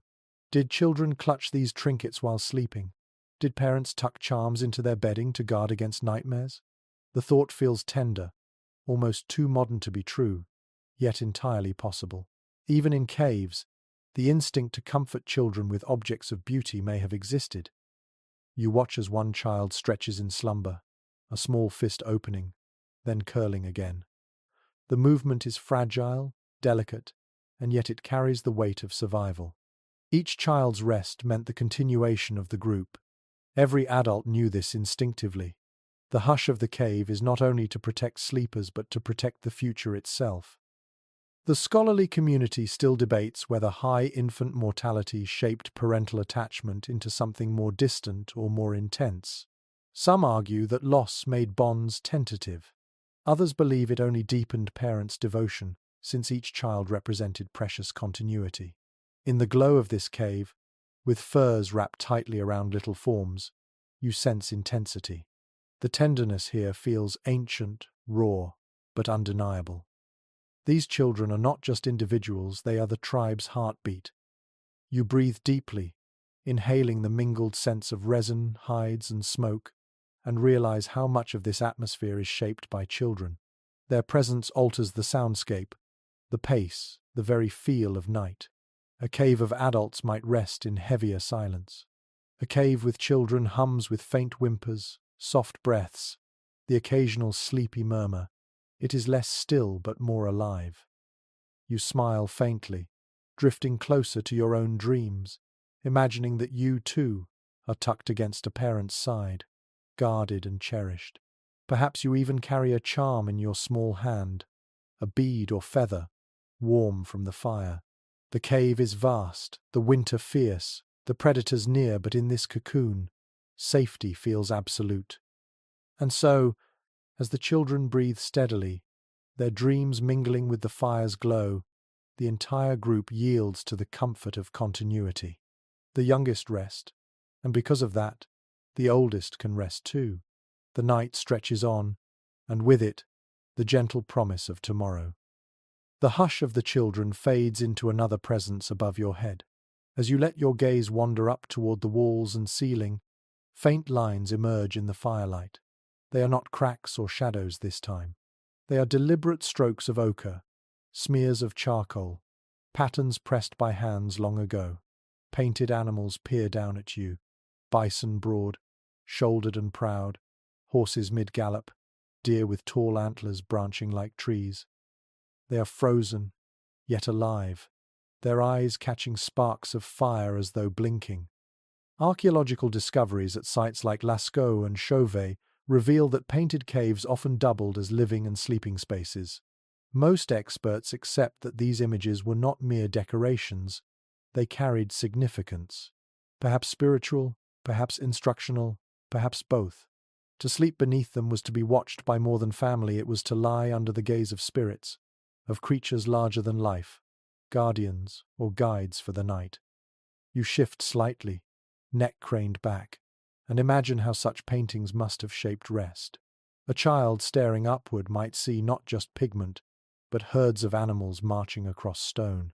An adult, eyes closing, might dream of the hunt more vividly because of these constant images. The cave became not only shelter but also a gallery of imagination, dreams seeded before sleep even began. An unusual detail from certain painted caves. Some images were placed specifically above or near sleeping areas. Archaeologists wonder if this was coincidence or design. Did families deliberately choose spots under bison rather than blank walls, hoping for protection in sleep? Did paintings of predators serve as warnings, reminders even in dreams to stay alert? There is no definitive answer, but the placement itself raises questions that linger in your mind as you lie here beneath the stone herd. Debates among scholars remain lively about whether these paintings were viewed only in rituals or seen daily by those who lived inside. Some argue the art was sacred, reserved for ceremonies deep in the caves, far from sleeping chambers. Others note that soot and ash near painted walls suggest fires burned regularly below them, meaning people lived with these images constantly. You, staring up at ochre forms, believe the latter. They are too present, too vivid, too close to ignore. The fire flickers, and shadows ripple across painted bodies. Suddenly the bison appear to move, the horse's legs to kick, the deer's antlers to sway. The illusion is startling but mesmerizing. Perhaps this was the artist's intention to animate the animals, to blur lines between stone and life. To you, lying beneath, it feels like the beginning of a dream while still awake. A curious little discovery. Some paintings contain multiple legs or overlapping outlines, as if artists were deliberately suggesting movement. Under flickering fire, those forms would have seemed to run. Imagine the impact on sleepers, half drowsy, watching herds migrate across the ceiling. Dreams must have followed naturally, full of motion, full of life. You breathe slowly, letting your eyes linger on the ochre strokes. The smell of resin still lingers in the air, mingling with smoke, as if even the atmosphere honors these images. You wonder if families whispered prayers to the animals before sleep, asking bison for strength, horses for speed, deer for vigilance. Sleep itself might have been seen as entering the animal's world, guided by the painted spirits above. The scholarly community is divided on whether cave art was primarily symbolic or practical. Some see it as magic to ensure successful hunts, others as memory aids, teaching children about creatures of the world. But as you lie here, eyelids drooping, you realize the paintings also served another role. They created atmosphere. They made the cave more than rock. They made it alive, meaningful, safe. Sleep came easier when walls were not blank but filled with presence. One odd but fascinating finding: handprints, red and black silhouettes pressed onto walls, sometimes tiny, belonging to children. Imagine lying beneath your own mark, a handprint you made earlier in the day. Each night, you would sleep under proof of your existence, your place in the world. It is a comfort modern bedrooms rarely match. Tonight, you imagine your palm pressed above, glowing faintly in firelight, keeping watch as you drift off. The animals gaze down, silent, unblinking, yet they seem more alive than many humans you've known. Their stillness hums with power. You feel it seep into you, a reassurance that you are part of something larger, a cycle of predator and prey, of hunter and hunted, of survival itself. The art tells you, you belong, and in that belonging, rest comes freely. You close your eyes at last, though the images remain vivid behind your lids. Bison thunder, horses run, deer leap. They accompany you into the dream world, guides painted not only on walls but in memory. You sink deeper, carried by art as much as by bedding or fire. Outside, the storm quiets. Inside, spirits of animals breathe with you. You sigh, body heavy, mind drifting, and let the painted herd carry you across the threshold into dreams. Snow falls heavier outside, piling against the cave mouth until its silence presses inward. The opening narrows, edges blurred by white. As drifts accumulate, sound itself changes. The howling of wind dulls to a muted hum, as though the cave has been tucked under a blanket. The world beyond grows distant, muffled by layers of snow, while inside you feel wrapped in a deeper hush. Archaeological evidence from high-latitude sites shows that snowdrifts often sealed entrances during winter, sometimes deliberately encouraged by humans piling branches to trap flakes. Scholars generally agree this accidental insulation worked in their favor. Instead of icy drafts sweeping through the chamber, the snow acted as a natural barrier, cocooning families in stillness. You experience it now, the sudden calm when the storm outside can no longer claw its way in. You draw in a breath. The air is cooler, yes, but oddly steady. Without gusts rattling the fire, flames burn more consistently. Smoke curls upward with less turbulence. The entire cave feels calmer, as though the earth itself decided to protect its occupants. You realize snow, once feared as enemy, can also serve as guardian. It keeps out predators too, dulling scents, muting footsteps. A wolf may circle outside, but its approach is softened, almost invisible. One unusual observation from archaeological digs: soot lines on cave ceilings, sometimes thin near entrances, suggesting periods when airflow was drastically reduced. Researchers propose that snow sealed caves so tightly that smoke barely escaped. This may have been both blessing and curse, warmth preserved, yet air heavy with haze. Imagine families balancing gratitude for the muffled quiet with irritation at stinging eyes. Tonight, you taste that balance in your throat, the smoky tang sharper but tolerable against the gift of calm. The scholarly community remains divided on whether snow-sealed caves were sought deliberately or merely endured. Some argue humans welcomed the insulation, adjusting fires to cope. Others believe they viewed blocked entrances as dangerous, fearing suffocation or entrapment. You, lying in your bedding, sense both perspectives. Relief at the muffled world competes with the unease of being sealed away, as if the cave has swallowed you whole. The quiet is profound. The owl's cries vanish. The wolf's howls fade to whispers. Even the drip of water sounds gentler, cushioned by snow. It is as though you have entered a womb, encased in silence older than words. Your body responds, instinctively. Breathing slows, shoulders loosen, eyelids sink. Sleep finds you more easily in this cocoon of stillness. A curious little note from modern ethnography. In Arctic communities, snow houses, igloos, create nearly identical effects. Warmth preserved, noise reduced, rest deepened. Though caves and igloos differ, the principle is the same. Snow, enemy of hunters in the open, becomes friend when walls and roofs harness it. Tonight you share that experience, tucked into a cradle carved by winter itself. The fire glows against the white drift at the mouth, turning snow into a glowing wall of amber. Shadows dance across it, alive yet harmless. Children stir to glance, then smile, reassured that nothing can break through. Adults shift, pulling hides tighter, acknowledging that for tonight, no wind will tear their slumber. The snow is both barrier and blanket, part of the cave's design.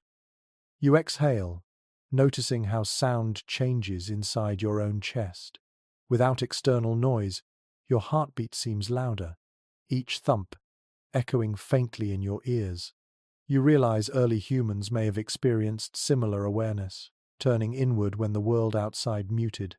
Perhaps they used such nights for deeper dreams, or even visions. Sleep becomes not just rest, but exploration of the inner self, when outside distractions vanish. Interpretations differ on whether long, silent nights bred anxiety or peace. Some researchers claim silence heightened fear, making every small cave sound ominous. Others suggest it calmed minds, allowing restorative sleep. Your own reaction leans toward peace. The snow's embrace feels protective. Even the occasional pop of firewood seems gentler, more rhythmic. You feel rocked by the earth itself, as though the cave has become a cradle. One odd archaeological finding. In certain sealed caves, ash layers were unusually thick, suggesting families let fires burn longer when ventilation was poor. Perhaps they feared the cold more than smoke. Perhaps they trusted the snow to filter air through tiny pores unseen. Either way, they slept under heavier haze, trading perfect breath for security. You sense the same now, lungs working harder, but heart steadier.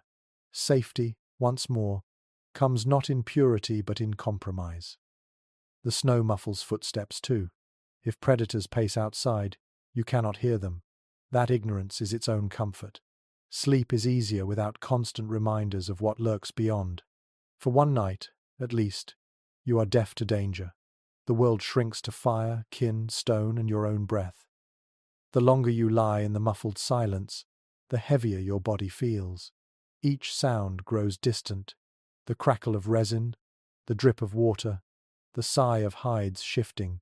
They do not vanish, but they soften, layered under silence like pebbles under snow. Your brain drifts, lulled by absence, tricked into believing the world itself has gone still. It is the perfect stage for dreams. You close your eyes, breathing the smoky, resin-sweet air, and let the muffled night cradle you. Outside, storms rage, predators roam, snow piles. Inside, you rest in silence, sealed away, safe in the womb of winter. The cave is hushed, the snow piled thick against the entrance, and yet even in such stillness you feel a familiar ache creeping through your bones. The bedding is soft enough, the fire steady, but the stone beneath remains hard, unyielding. Your hips press into it, your shoulders complain, your knees stiffen. Age does not matter. Even the young wake with soreness after nights on stone. You shift slightly, seeking relief, but every movement reminds you of the cold ground beneath. Archaeological studies of early skeletons show telltale signs of wear: arthritic joints, compressed spines, and thickened bone growths. It is widely understood that prehistoric life was hard not only because of hunts and dangers, but because rest itself took a toll. Night after night on firm rock, no mattress beyond hides and straw, the body bore the marks of endurance. You can feel it now, how the ground itself leaves its memory in your muscles. You curl tighter, trying to find warmth and comfort together. The hides soften the worst of it, but stone pushes back, indifferent. Your ancestors adapted, their bodies toughened, their thresholds shifted, yet pain must have lingered. Imagine an elder groaning softly as they turned, joints swollen, back stiff. Younger kin would listen, perhaps offering extra hides, but nothing erased the hardness fully. Sleep came, but never without its price. A curious little finding from some burial sites is the presence of shells or flat stones smoothed and placed beneath bodies. Some researchers speculate they were pillows or supports for aching heads and necks. Others think they were symbolic offerings. Either way, the impulse is clear: to soften the unyielding earth, even just a little. Tonight, as your own neck strains against the floor, you imagine reaching for such a stone shaped by hand, cradling you into easier dreams. Scholarly debate continues about how much the cold contributed to these aches. Some argue that dampness and freezing temperatures worsened arthritis, making bones stiff long before old age. Others suggest genetics played the larger role. Both may be true. As you breathe the cool, smoky air, you feel how the chill seeps into joints, how the body reacts instinctively, curling to protect itself. Pain is not an exception, it is part of the nightly ritual. You listen to the others around you. Some snore deeply, exhausted into indifference. Others stir, shifting, coughing, muttering. The communal nest cannot erase discomfort, only share it. Perhaps the closeness helps misery spread across many shoulders is easier to bear. You think of how humans always sought companionship in hardship. Even now, the groans of kin feel less isolating than your own. An unusual observation from modern recreations of Paleolithic bedding. When participants slept on furs and straw, many reported soreness but also surprising resilience. After several nights, their bodies adjusted. Muscles adapted, pain dulled, rest deepened, despite the hard surface. It seems even discomfort, repeated enough, can transform into familiarity. Tonight, you feel that transition beginning. The ache in your hips dulls, your spine relaxes. The body, though stubborn, learns how to rest on stone. Still, you wonder about remedies. Did families rub aching joints with animal fat, warm against skin? Did they heat stones by the fire and press them to sore muscles? Such practices are unproven but imaginable. Necessity breeds invention, and the human need for comfort has always been relentless. You picture an elder pressing a warm stone to their knees, sighing in relief before sleep finally overtook them. The scholarly community is not unified on whether prehistoric aches shortened lifespans dramatically. Some evidence suggests many lived long enough to show advanced arthritis, meaning they endured discomfort for decades. Others believe chronic pain limited activity, leading to earlier deaths. The truth has always likely varied, but one thing feels certain: as you shift against the hides, pain did not stop life. It accompanied it, like smoke accompanies fire, ever present, sometimes irritating but survivable. You close your eyes, acknowledging the ache without fighting it. The trick is not to banish pain, but to fold it into the rhythm of night. The body learns to rest even while sore, to dream even while stiff. Perhaps that is the hidden strength of your ancestors, not that they avoided hardship, but that they slept in its presence, woke with it, carried it, and still endured. One odd but striking tidbit: some cave skeletons show healed fractures, meaning people survived serious injuries for years. That survival implies care. Others must have helped them, carried burdens, ensured they could rest. You imagine a hunter with a broken leg lying in this very bedding, tended by family, enduring nights of ache but surviving because others cared enough to keep them safe. In that tenderness lies the secret to humanity's endurance. Your eyelids droop again. The ache does not vanish, but it dulls into background, like the smoke or the drip of water. It is part of the cave, part of the body, part of life. And with that acceptance, You let yourself sink further into rest, trusting that even in discomfort, sleep will come. The fire sighs, the snow holds, the bodies around you breathe steadily. Pain lingers, but dreams rise anyway. You yield, proving again what your ancestors knew, that rest is not the absence of ache, but the art of surrendering despite it. The ache in your joints fades as you drift, but another sensation rises in its place, the pulse of breath. You become aware of it not only in your own chest, but in the chorus of bodies all around you. The cave itself seems to inhale and exhale, as though it is alive, filled with lungs beating in unison. The sound is soft but constant, air moving in, air moving out, woven into the fabric of night. Archaeologists studying prehistoric living spaces often remark on how tightly people slept in relation to one another. It is generally accepted that in such close quarters, the rhythm of breathing became a collective song. One person's inhale brushed against another's cheek, one exhale warmed another's neck. The air was shared, recycled, exchanged countless times in a single night. You feel it now, the faint warmth of someone's breath grazing your skin, the mingling of lungs creating a climate of their own. You notice how your body adjusts unconsciously. Your breathing slows to match the cadence around you, aligning itself with the greater rhythm. Modern sleep research has shown that people in communal settings often synchronize their breath and even their heart rates. Perhaps this is why you feel calmer now, as if the group itself rocks you to sleep. It is not just you resting, it is all of you, together, like one animal with many hearts. A curious little finding in some caves is the pattern of blackened walls near low ceilings, proof that air was heavy and still.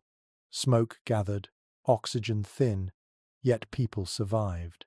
Some researchers suggest that collective breathing may have trained bodies to tolerate such conditions, lungs adapting to less than perfect air. Tonight you notice it yourself. Each inhale a little thicker, but easier because everyone breathes the same.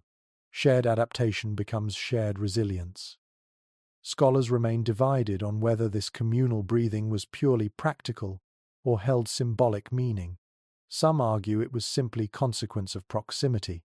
Others propose that people may have seen it as proof of kinship, the literal sharing of life force, breath blending into breath. You can almost imagine an elder explaining to a child, "See, our spirits are together. We breathe the same air. That is why we survive." Whether fact or metaphor, the effect is undeniable. You let your ears open wider, listening not to one voice but to the chorus. A child breathes quickly, shallow and high-pitched. An elder breathes slow, a rumble deep in the chest. Between them, adults fall somewhere in the middle, creating layers of sound.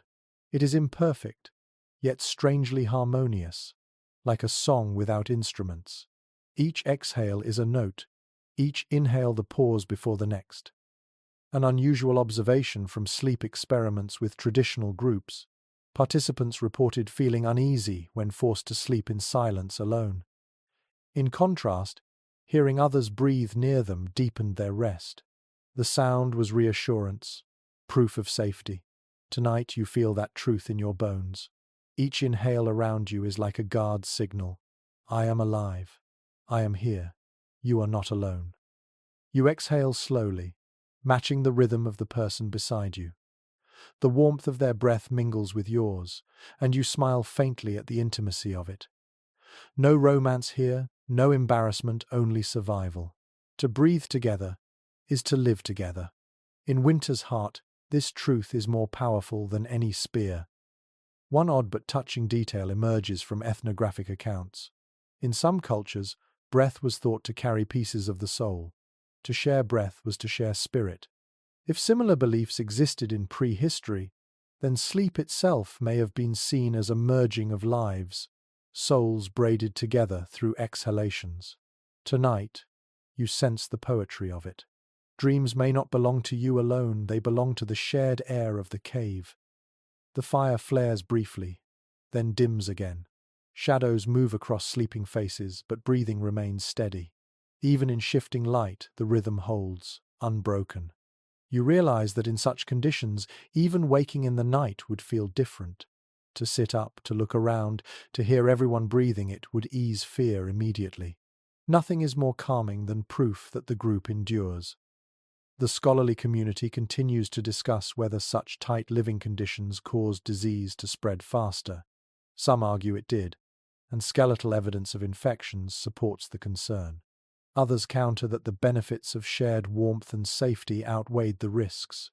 As you breathe in smoky, recycled air, you feel both truths pressing in. Illness was always possible, but loneliness would have been far deadlier. Your eyelids droop, and the chorus grows softer, blending until you cannot tell whose breath is whose. The cave becomes a lung, rising and falling, sighing with life. You are part of it, inseparable, carried by the group's rhythm. Even dreams begin to echo with breath, each image tied to inhale and exhale. One peculiar tidbit. In certain preserved sites, ancient bedding layers are found packed tightly, suggesting people lay so close that their heads nearly touched. Picture the intimacy of that. Breath-brushing hair, warmth-sealing gaps. Tonight you imagine lying in such closeness, your cheek against another's shoulder, your breath joining theirs. There is no privacy here, but there is profound comfort. You close your eyes fully, surrendering to the rhythm. The cave sighs. You sigh. Kin sigh. All together, one tide of air. The world outside may be wild, sharp, merciless, but inside this chamber breath is shared, and in that sharing lies safety. Your last thought before dreams is as simple as the act itself. I breathe, you breathe, we breathe. Therefore we rest. The chorus of breathing steadies you, but then another sound rises above it, a voice, soft and low, almost a whisper. An elder speaks. Their tone is not commanding, not even conversational, but lulling, like water slipping over stones. The words are simple, perhaps half-formed, yet they catch your attention in the drowsy dark. It is a story, and in this cave, a story is as essential as fire. Archaeological traces cannot capture words, but ethnographic parallels suggest that oral storytelling is among the oldest human traditions. Around fires, under hides, families passed the hours with tales of animals, ancestors, spirits. It is generally agreed that such stories were not only entertainment, they were memory, teaching, comfort. Tonight you listen as the elder's murmur weaves through the chamber, carrying images that soothe even as your eyelids sink. The tale begins with a great stag, its antlers stretching wider than the trees, wandering across snowy plains. You picture it clearly, the firelight painting shadows on the walls to match the description. Children shift in their bedding, drawn half awake by the familiar cadence. Adults smile faintly, knowing the story as well as their own names. It has been told many times, yet repetition is part of its charm. The stag always wanders, always triumphs, always reminds listeners of strength in lean times. One curious detail from later hunter-gatherer groups. Bedtime stories often mirrored the practical world, hunting animals, surviving winters but clothed them in magic. They taught children how to live, while also giving adults a sense of purpose. The line between myth and manual blurred. You feel that blending now as the elder describes the stag scraping snow to find hidden grasses. It is both fantasy and instruction, teaching patience and endurance. Scholars remain divided on whether these tales were purely pedagogical or spiritual. Some argue they were mnemonic devices, practical lessons remembered through rhythm. Others insist they were sacred, a way of calling animal spirits into dreams. You, half drifting, sense both. The story soothes and instructs, comforts and elevates. It turns survival into meaning. The fire pops, scattering sparks, and the elder's voice lowers further, almost conspiratorial. The children lean in instinctively, though they are already half asleep. The stag meets a wolf in the tale now, and tension hums briefly, but the wolf bows, respecting the stag's strength. Children's eyes close fully at that point, satisfied. conflict has resolved. Sleep comes easier with endings that reassure rather than frighten. An unusual observation from caves with painted walls. The images often align with themes of oral tales still found among indigenous groups today. Bison, deer, horses, all play starring roles. Though the exact words are lost, the continuity of imagery suggests deep roots. Tonight's story may be one of countless variations across time, stretching backward like the stag's trail across snow. The elder continues, voice thinning, words spacing farther apart. Even their storytelling reflects the rhythm of sleep, slowing until silence fills the gaps. Perhaps this is deliberate, a technique honed over generations. Speak until the listeners drift, then stop. A story does not need a final line. Sleep provides the ending. One odd but delightful tidbit. Modern researchers in dark retreats sometimes begin speaking to themselves aloud before sleep, finding that stories calm their minds. It suggests that the instinct to tell tales before resting is ancient, built into our species. Without it, silence can feel too wide, too empty.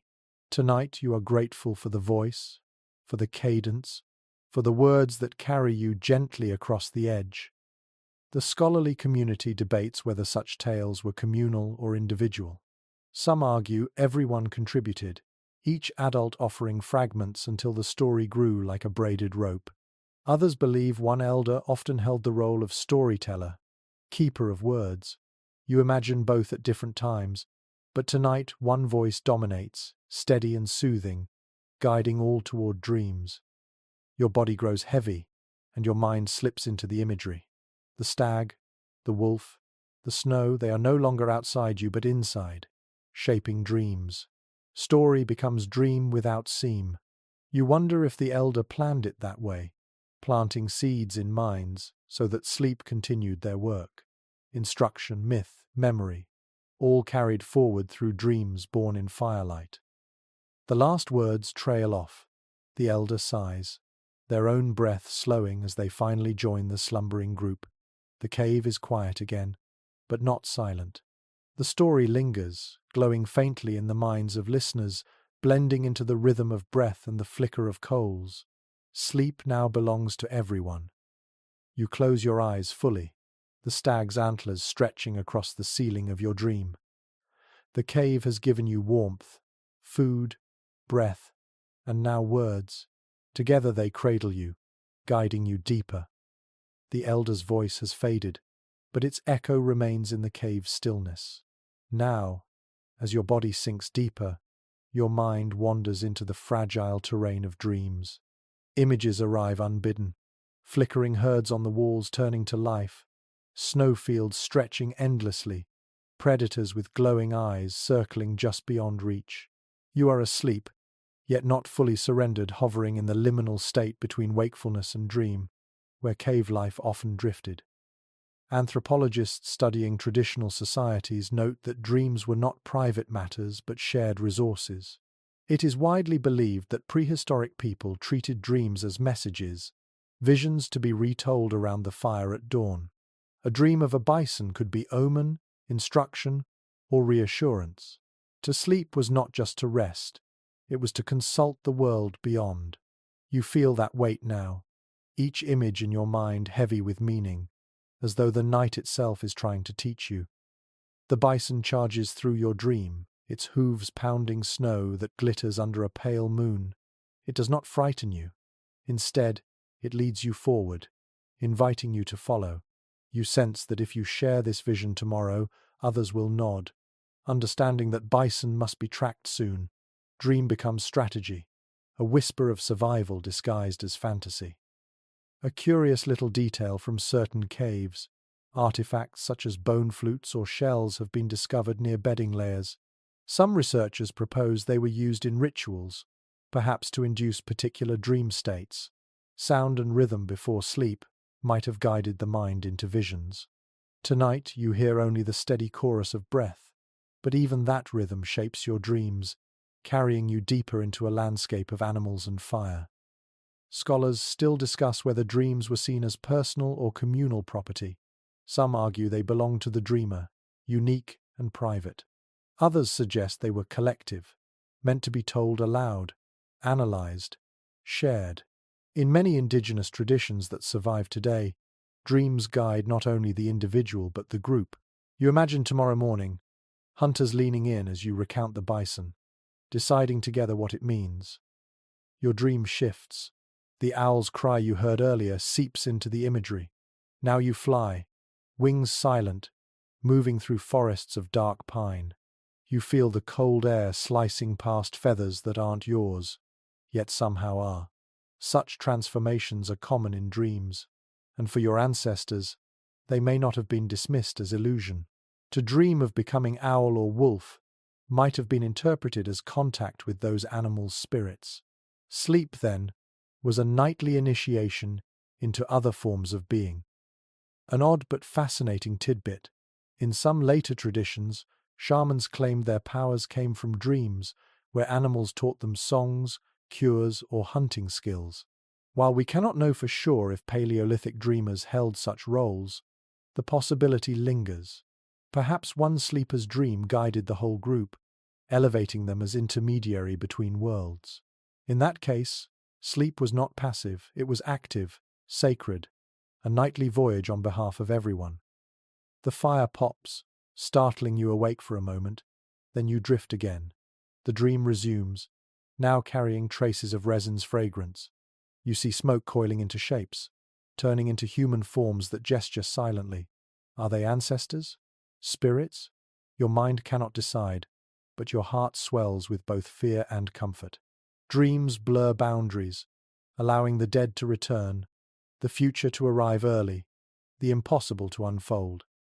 The scholarly community remains divided on whether such dreams were induced intentionally, with herbs, chants, or smoke, or arose naturally from exhaustion and environment, perhaps both.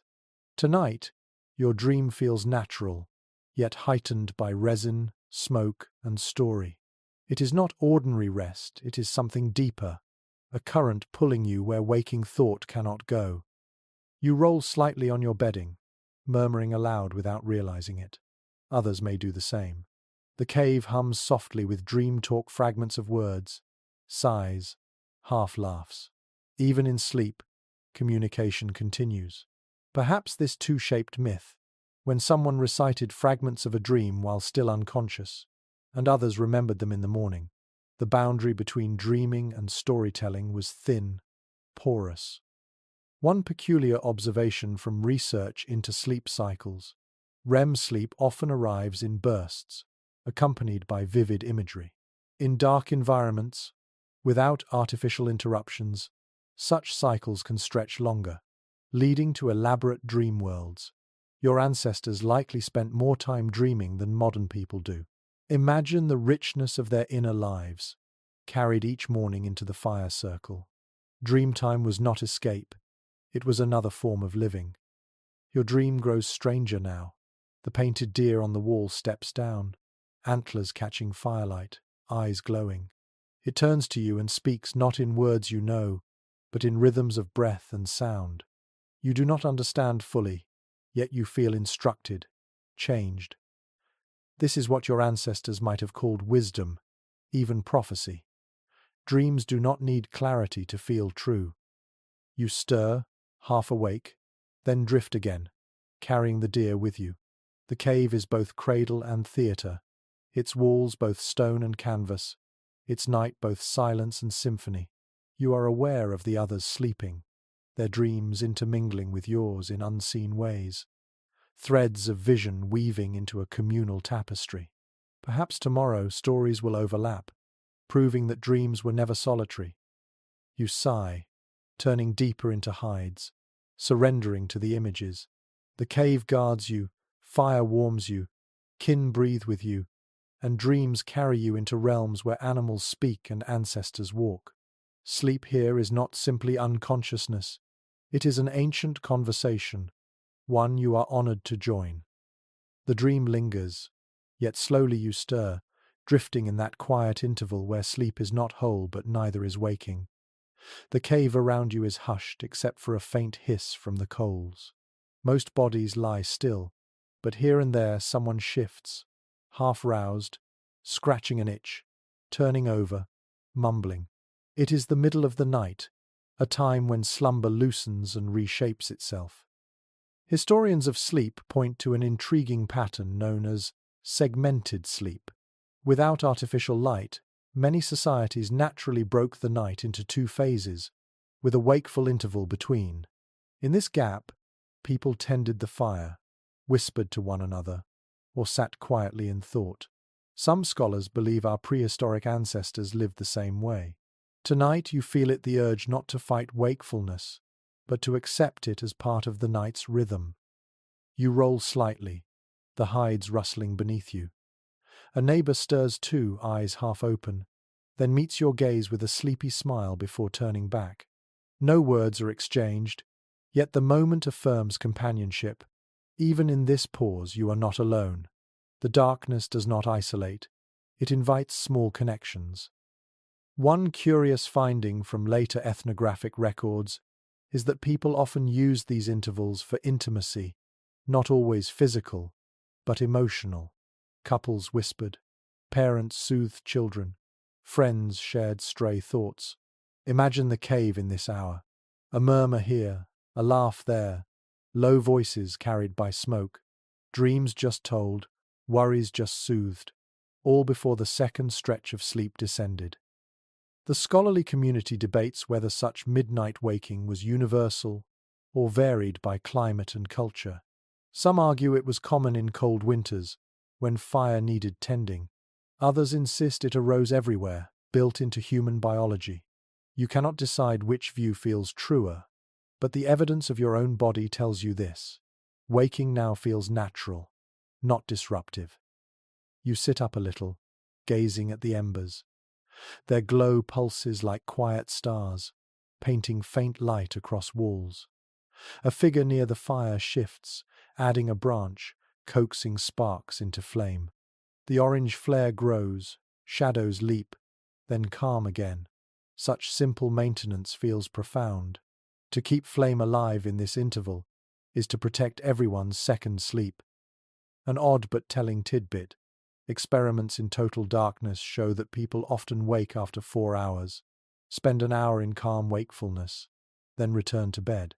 They describe the interval as peaceful, reflective, sometimes creative. Perhaps your ancestors too used this time to think, to dream awake, to plan hunts or tell secrets. Night was not a single block, but a woven pattern. Sleep, waking, sleep. You lean back against the cave wall, letting its chill seep into your back, while warmth still lingers on your front. This contrast sharpens your senses. You hear the faint crackle of wood, the muffled sigh of someone turning, the trickle of water in a distant corner. The silence between is not empty, it is rich, layered, alive. Nearby, a child whimpers in half-dream, and a mother draws them closer, murmuring softly. The sound is tender, almost musical. It reminds you how such intervals must have shaped bonds. Not every moment of parenting happened in daylight. Nights held their own rituals, comfort, reassurance, whispered promises that monsters would not cross the fire. Those promises were as vital as any spear. The fire settles, its smoke curling lazily. You lie down again, but your mind is not ready to plunge back into dreams yet. Thoughts wander. Perhaps prehistoric people, too, let their imaginations roam in this hour. Some researchers suggest that such intervals gave birth to reflection, even spirituality. With no distractions, only darkness and coals, the mind could wander farther than daylight allowed.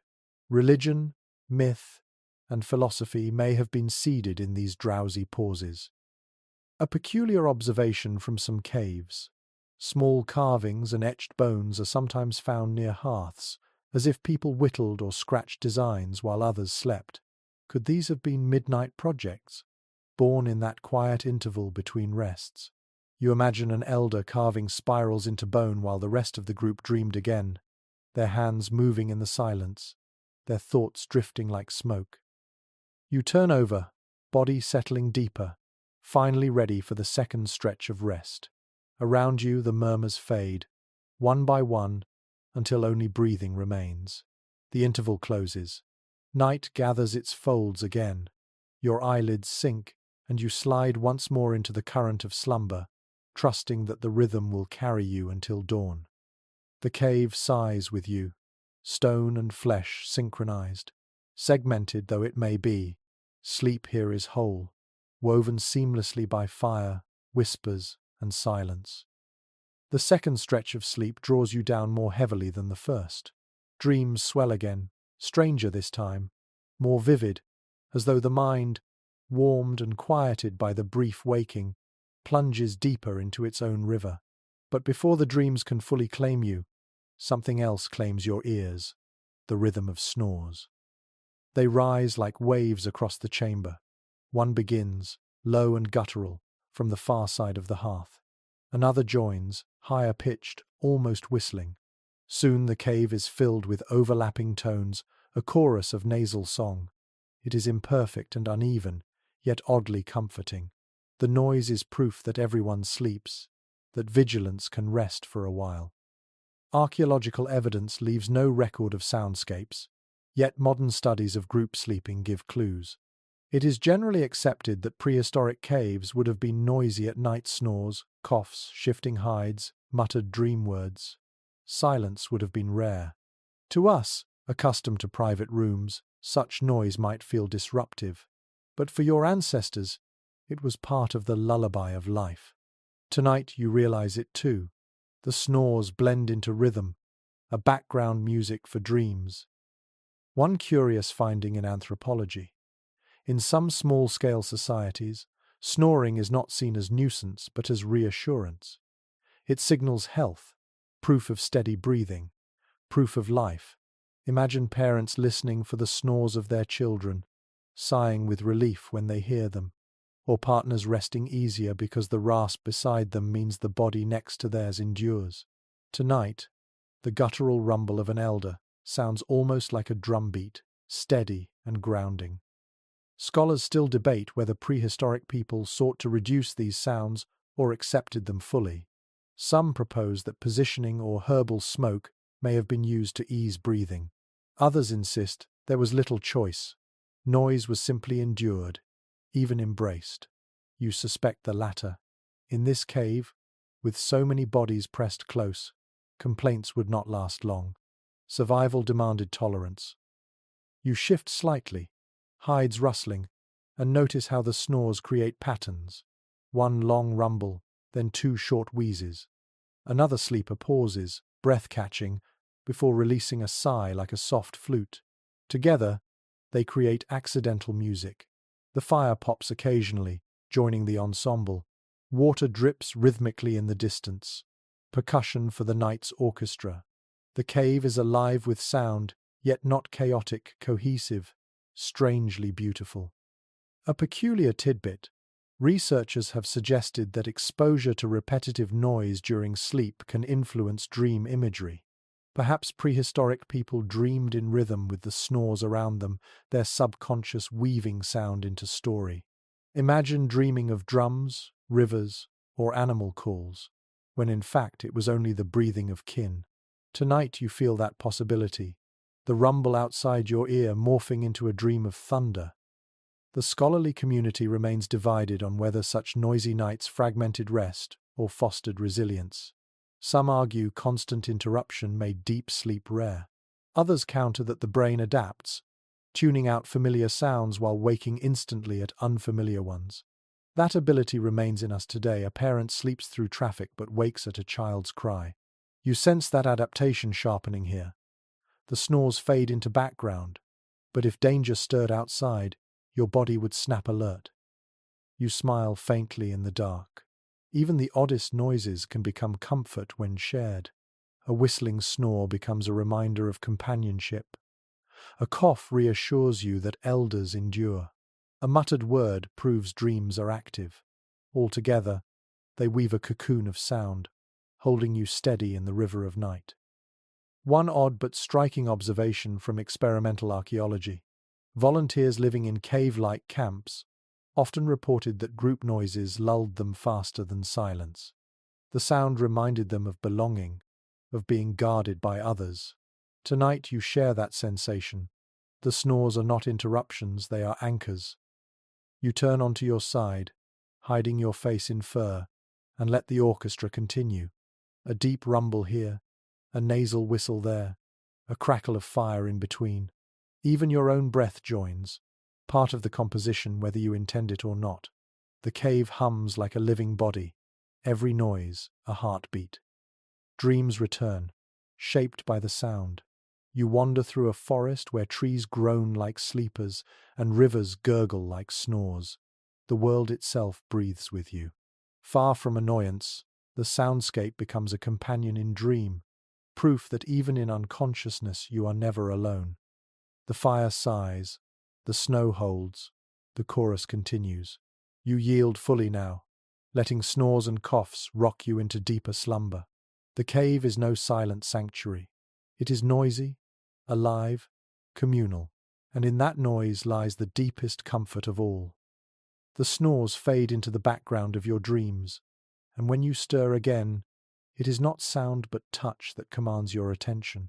A stray foot presses against your calf, a hand drapes across your shoulder, a child rolls closer in sleep.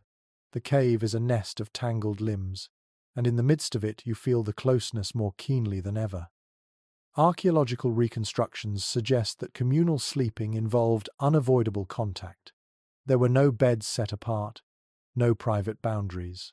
Hides overlapped, bodies pressed together, warmth shared instinctively.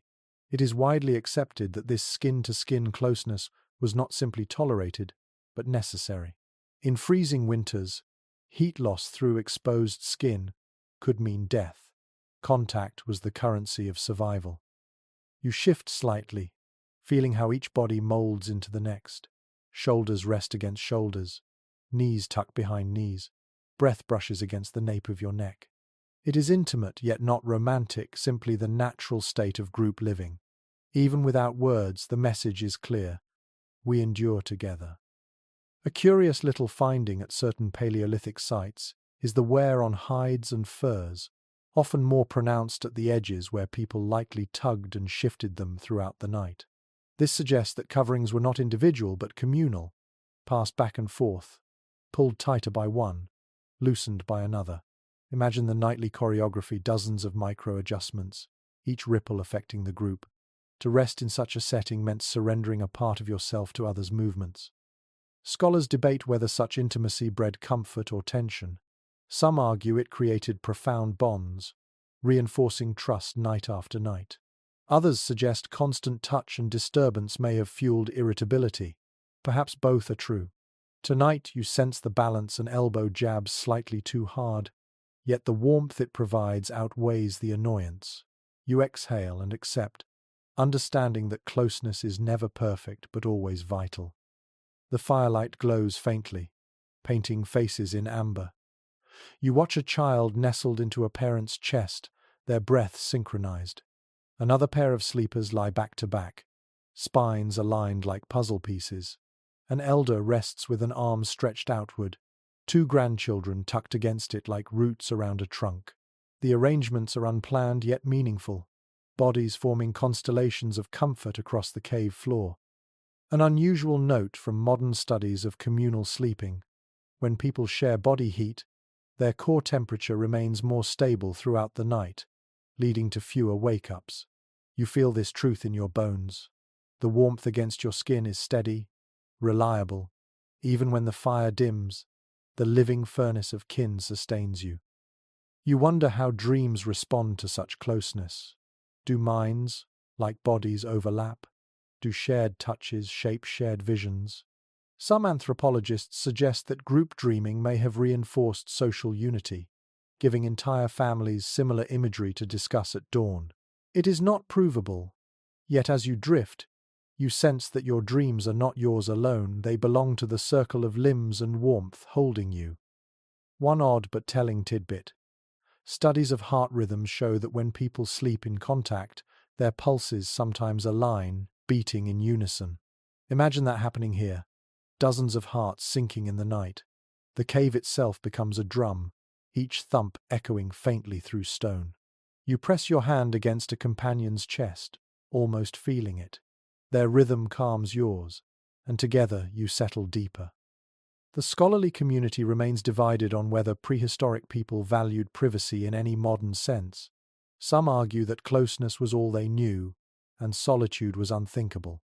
Others insist individuals sought small moments apart at cave mouths, in side chambers, under separate hides. Tonight, in the middle of the circle, you lean toward the first view. Separation feels dangerous, alien. Here, closeness is comfort, privacy an unnecessary luxury. You turn, nestling deeper into the tangle. A hand slips from your shoulder, replaced by another. The warmth shifts but never fades.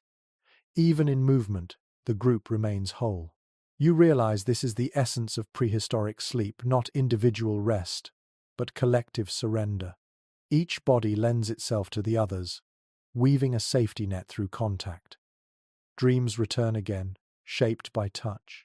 You imagine yourself part of a larger animal, limbs joined, hearts aligned, moving as one. The vision is not frightening but reassuring. To be an individual here is to be incomplete. To be many is to be whole. The fire flickers, snow presses, breath mingles, limbs entwine.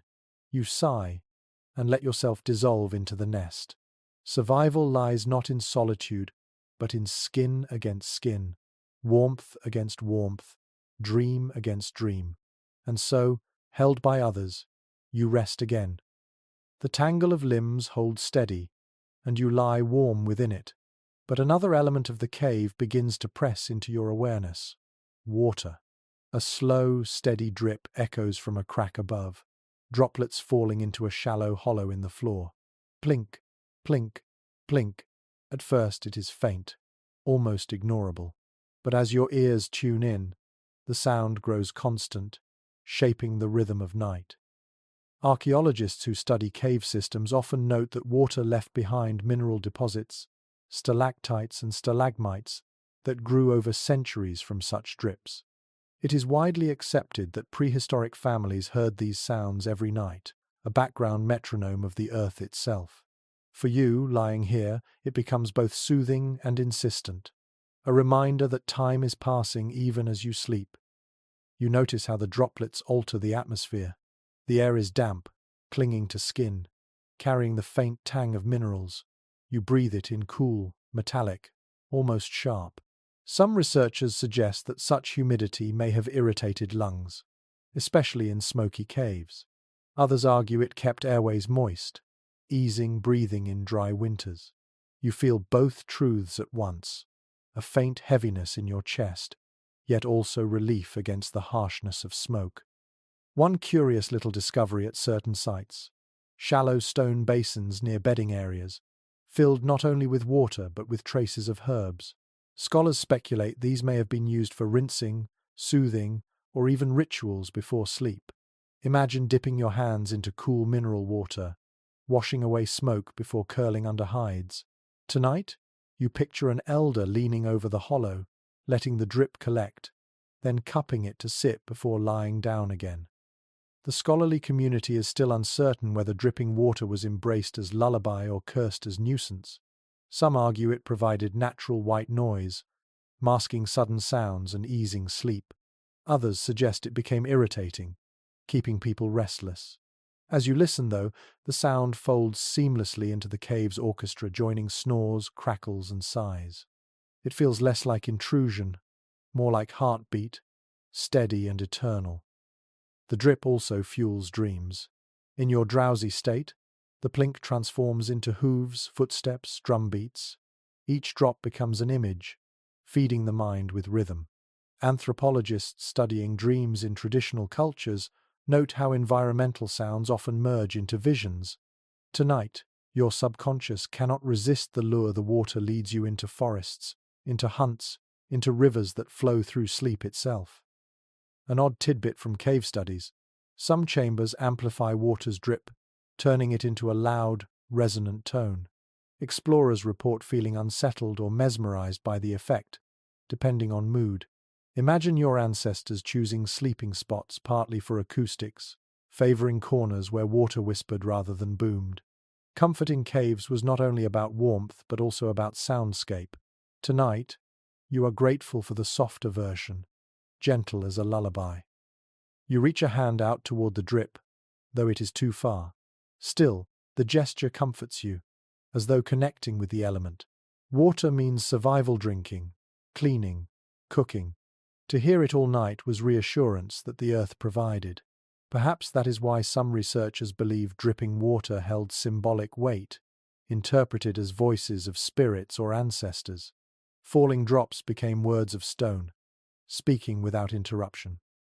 The firelight catches the water briefly, making each drop sparkle before it falls. For a moment, you imagine the cave ceiling as sky, the droplets as stars falling one by one. The vision is calming, even holy.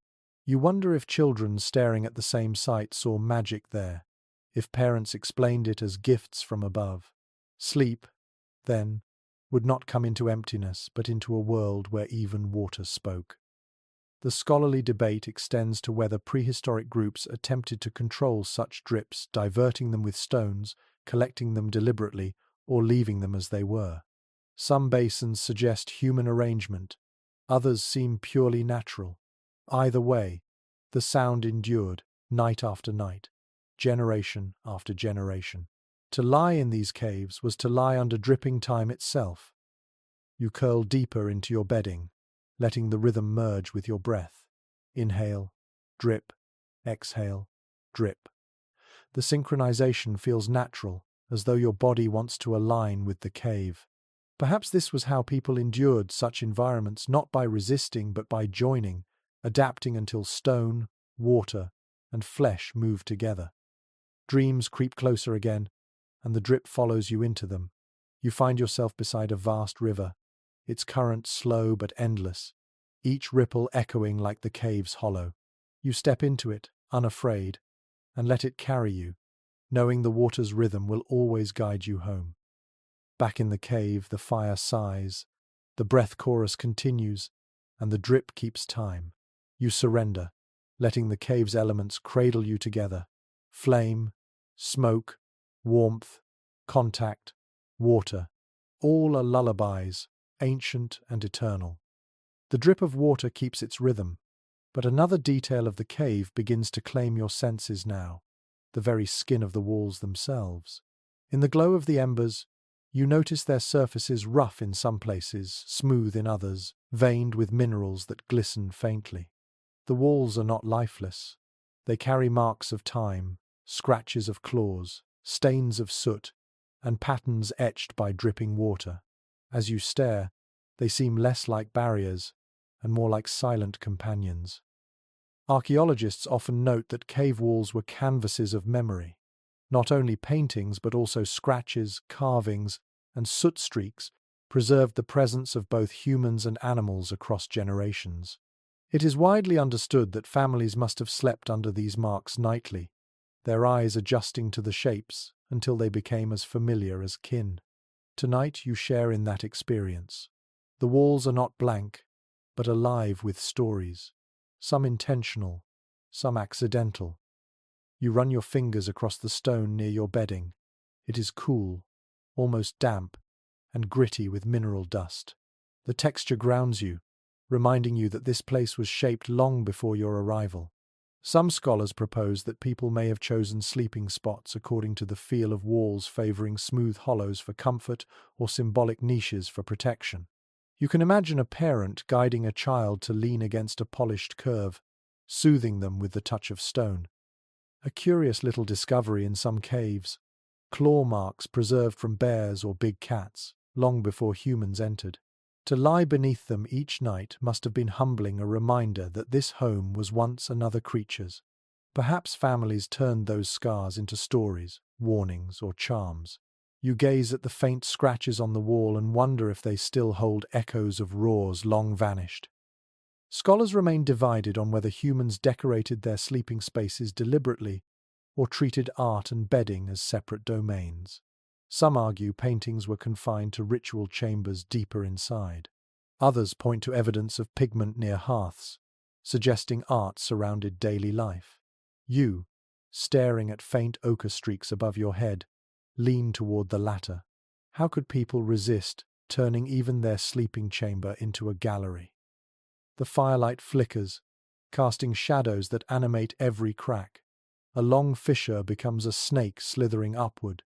A round hollow becomes an eye staring back. These illusions are no accident. The walls themselves invited interpretation. Imagine a child pointing out shapes night after night, their imagination sharpened by the interplay of pigment, crack, and flame. The cave was not passive. It collaborated in storytelling, shaping both dreams and fears. One odd but striking tidbit: in some caves, stalagmites were intentionally broken or arranged, as though reshaped by human hands. Perhaps they were obstacles to comfort, or perhaps they were turned into symbols, guardians at the edges of sleeping spaces. You can almost feel the urge yourself. If a jagged stone juts too close, you'd move it or break it, reshaping the chamber into something more human. You stretch out your arm again, palm pressed flat against the rock. The coolness seeps into your skin, balancing the warmth of the fire. It is strangely soothing, as if the cave itself lends you its patience. Stone has no urgency. It waits, unhurried, carrying memories far older than your kind. To rest against it is to borrow that patience, to let your body slow into its rhythm. Scholarly debate continues about whether caves were chosen more for practical features, dry floors, narrow entrances, or symbolic ones, such as resonant acoustics and unique markings. Perhaps the answer is both. Tonight, as you lie beneath claw marks and ochre smears, warmed by stone's silence, you sense no division between practical and sacred. Comfort and meaning were inseparable here. A peculiar observation from spelunkers. Some caves hum faintly when wind passes through, the walls vibrating like a distant drum. If your ancestors heard such tones at night, perhaps they treated them as voices of the cave itself. Sleep would then come, not in silence, but in a choir of whispers, water dripping, stone humming, fire sighing.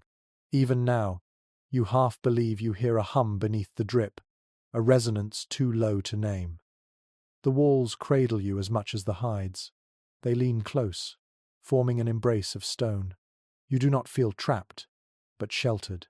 Their permanence reassures you that even if storms rage or predators stalk, these walls will not falter.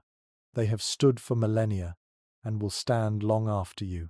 Such endurance seeps into your bones, convincing you that rest is safe. Dreams creep back, shaped by the wall's markings. You see animals etched in cracks, ancestors traced in soot, rivers carved in veins of quartz.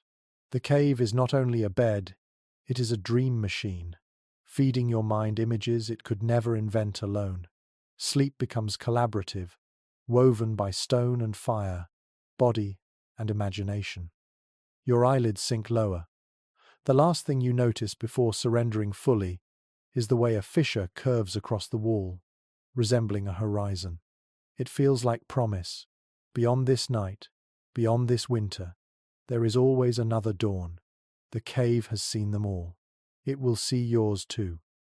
The walls have quieted you, their permanence sinking into your bones. But now another companion asserts itself, the animals that once prowled outside and sometimes within.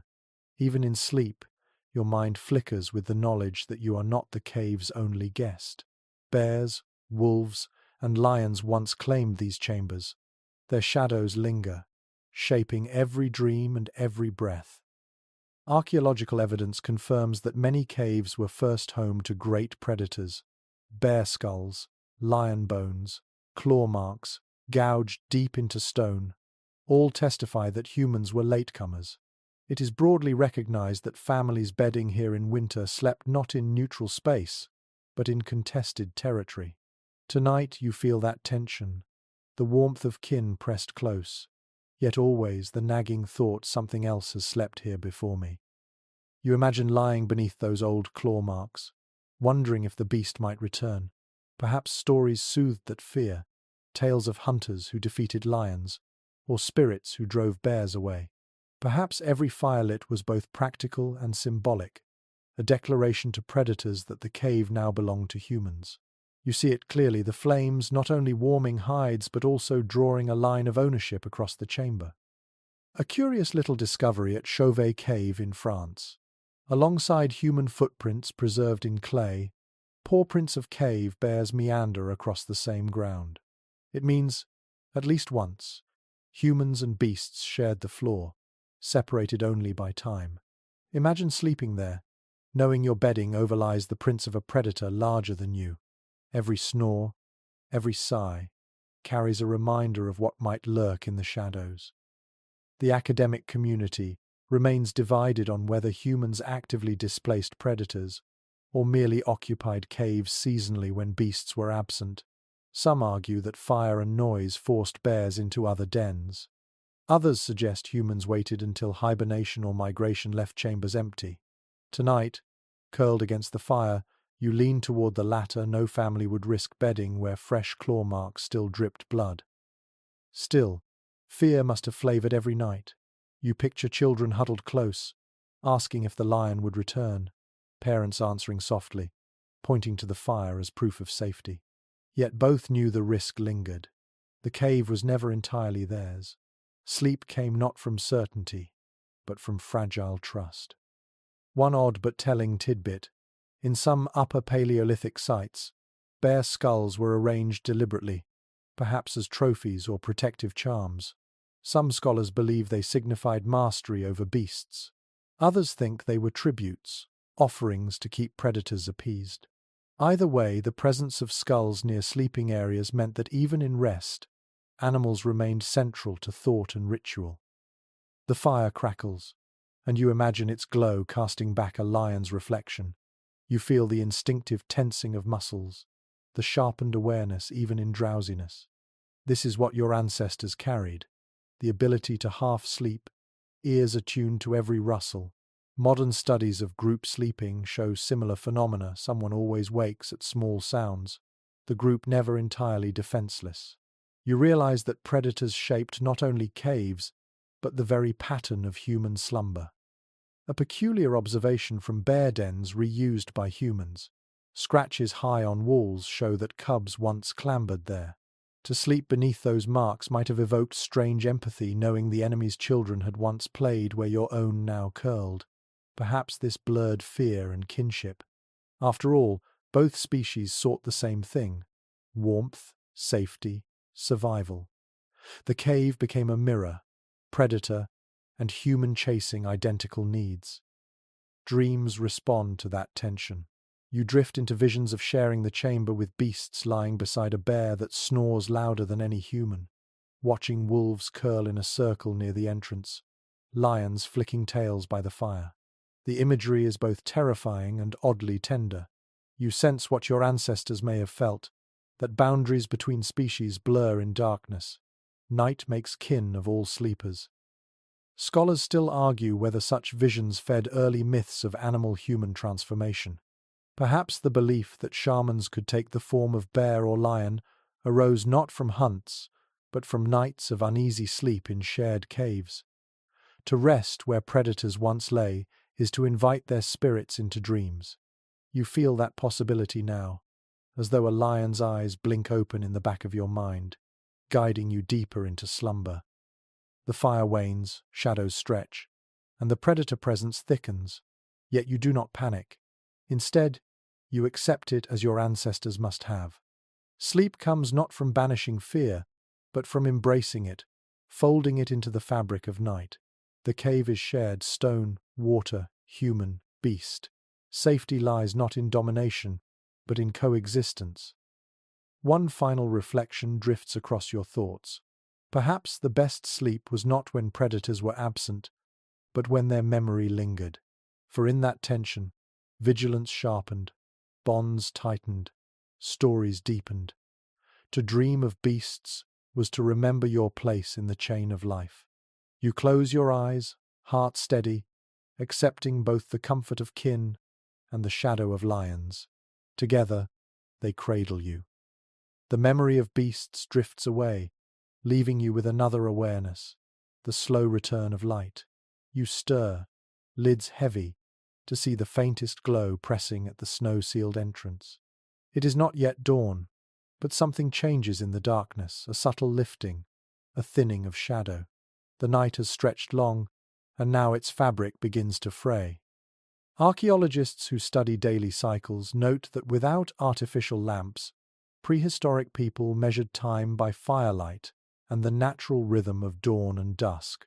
It is generally understood that sleepers often stirred well before sunrise, roused not by alarms but by the shift in air, the change in tone. You feel it now, that delicate cue, as if the cave itself exhales and hints that morning will arrive. You roll slightly, bones stiff from the night. Around you, others begin their own slow wakening. An elder coughs gently, a child mutters in dream speech, someone stretches with a crack of joints. The group does not wake all at once, but in ripples, one body nudging another into awareness. It is communal, even in rising. A curious little finding from cave excavations. Layers of ash suggest that embers were often rekindled in the grey hours before dawn, fires coaxed back to life for warmth and light. Tonight, or rather this morning, you watch the same one adult rises, hair tangled, and nudges the coals with a stick, feeding them with dry twigs until sparks flare. Soon orange glow swells again, painting faces with the first warmth of day. The academic community remains divided on whether mornings in caves were rushed with activity or slow and deliberate. Some argue that hunters rose early, eager to seize daylight. Others believe winter mornings were languid, conserving energy until light truly arrived. You sense truth in the latter. No one leaps to their feet. Bodies stretch, yawns echo. Time itself seems patient. The snow at the entrance glows faintly golden now, firelight and dawn colliding to turn the barrier into a luminous wall. Children gaze at it with wonder, whispering as though spirits are behind it. You smile, realizing that for them, each morning is a miracle. Night has not trapped them. The world continues. Light returns. One odd but telling tidbit. In some ethnographic records, waking rituals included sharing dreams immediately upon rising. You can picture the same here, adults murmuring about visions of bison or deer, deciding together if the dreams carried meaning. Perhaps hunts were planned or postponed based on these morning exchanges. In this cave, sleep and wake are not separate realms, but threads woven tightly together. You rise enough to sit, pulling hides around your shoulders. The air is crisp, your breath visible again. Smoke lingers, curling lazily upward. The dripping water continues, steady as ever, proof that some rhythms never stop.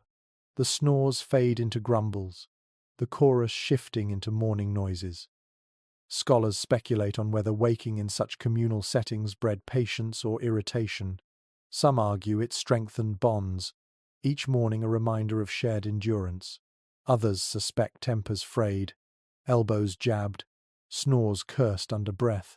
You witness both in the cave, laughter as a child tumbles out of bedding, a groan as an elder rubs aching knees. Humanity is never tidy, even in survival. An unusual observation from later hunter-gatherer groups. Dawn often meant small rituals of grooming, combing hair with fingers, rinsing faces with cold water, stretching limbs.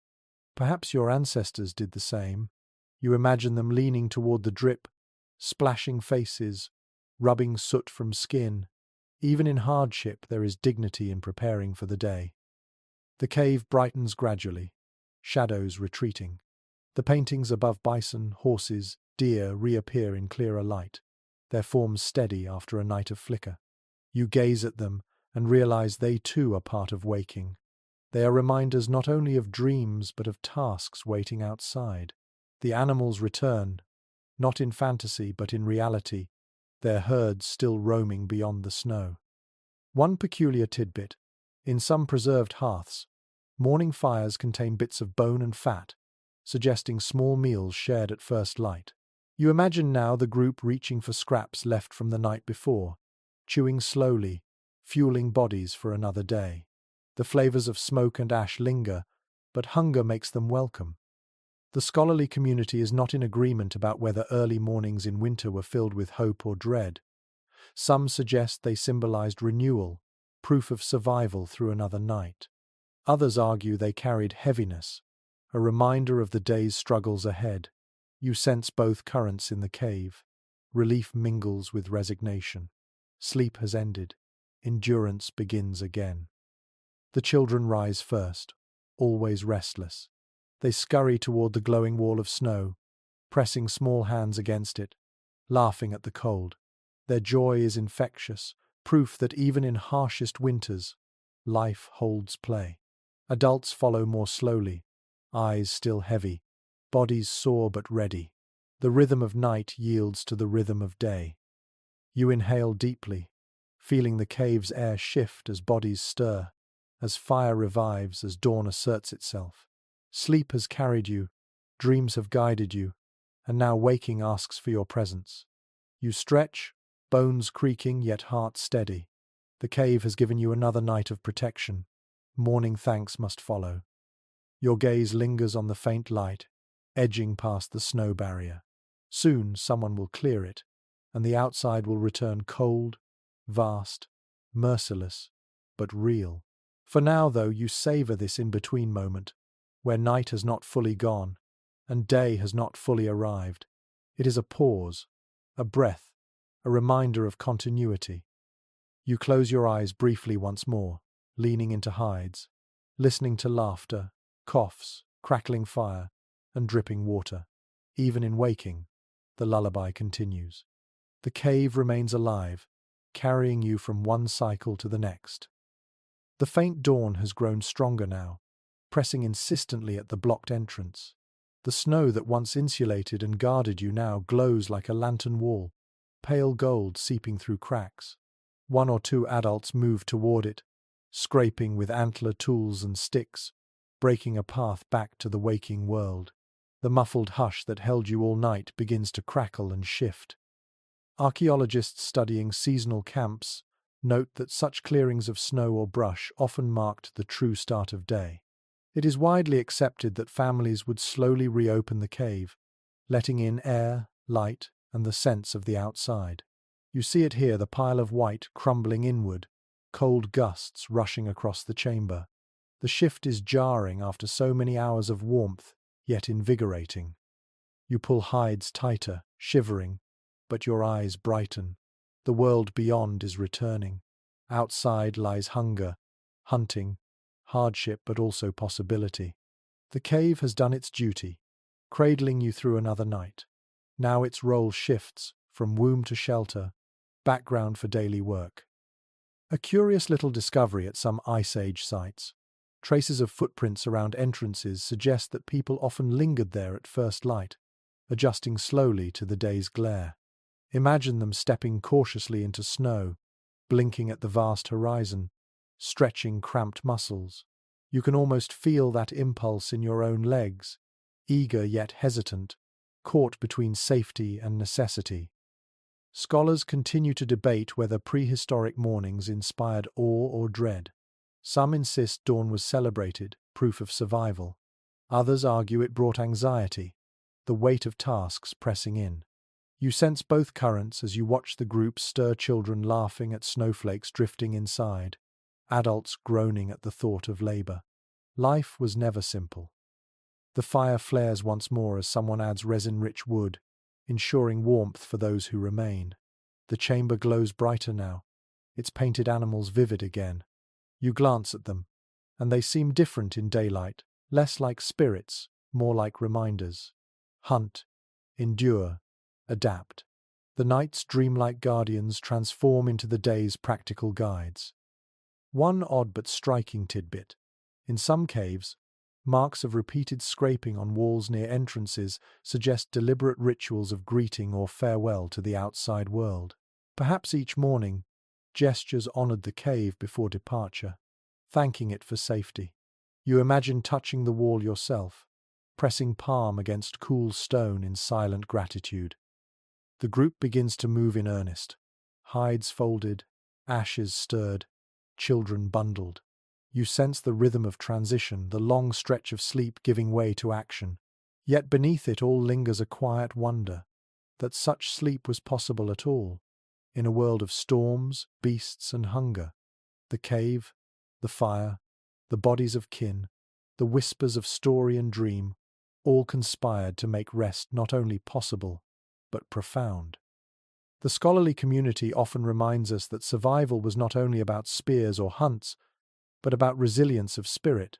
To sleep soundly, even one night, in such conditions was an act of triumph. Your body has felt that truth across these hours. Ache, closeness, noise, warmth, fear, and comfort blending into one tapestry of endurance. You stand now, stretching tall, feeling the stiffness of stone-born rest in your joints. Yet beneath it lies strength, renewed by hours of surrender.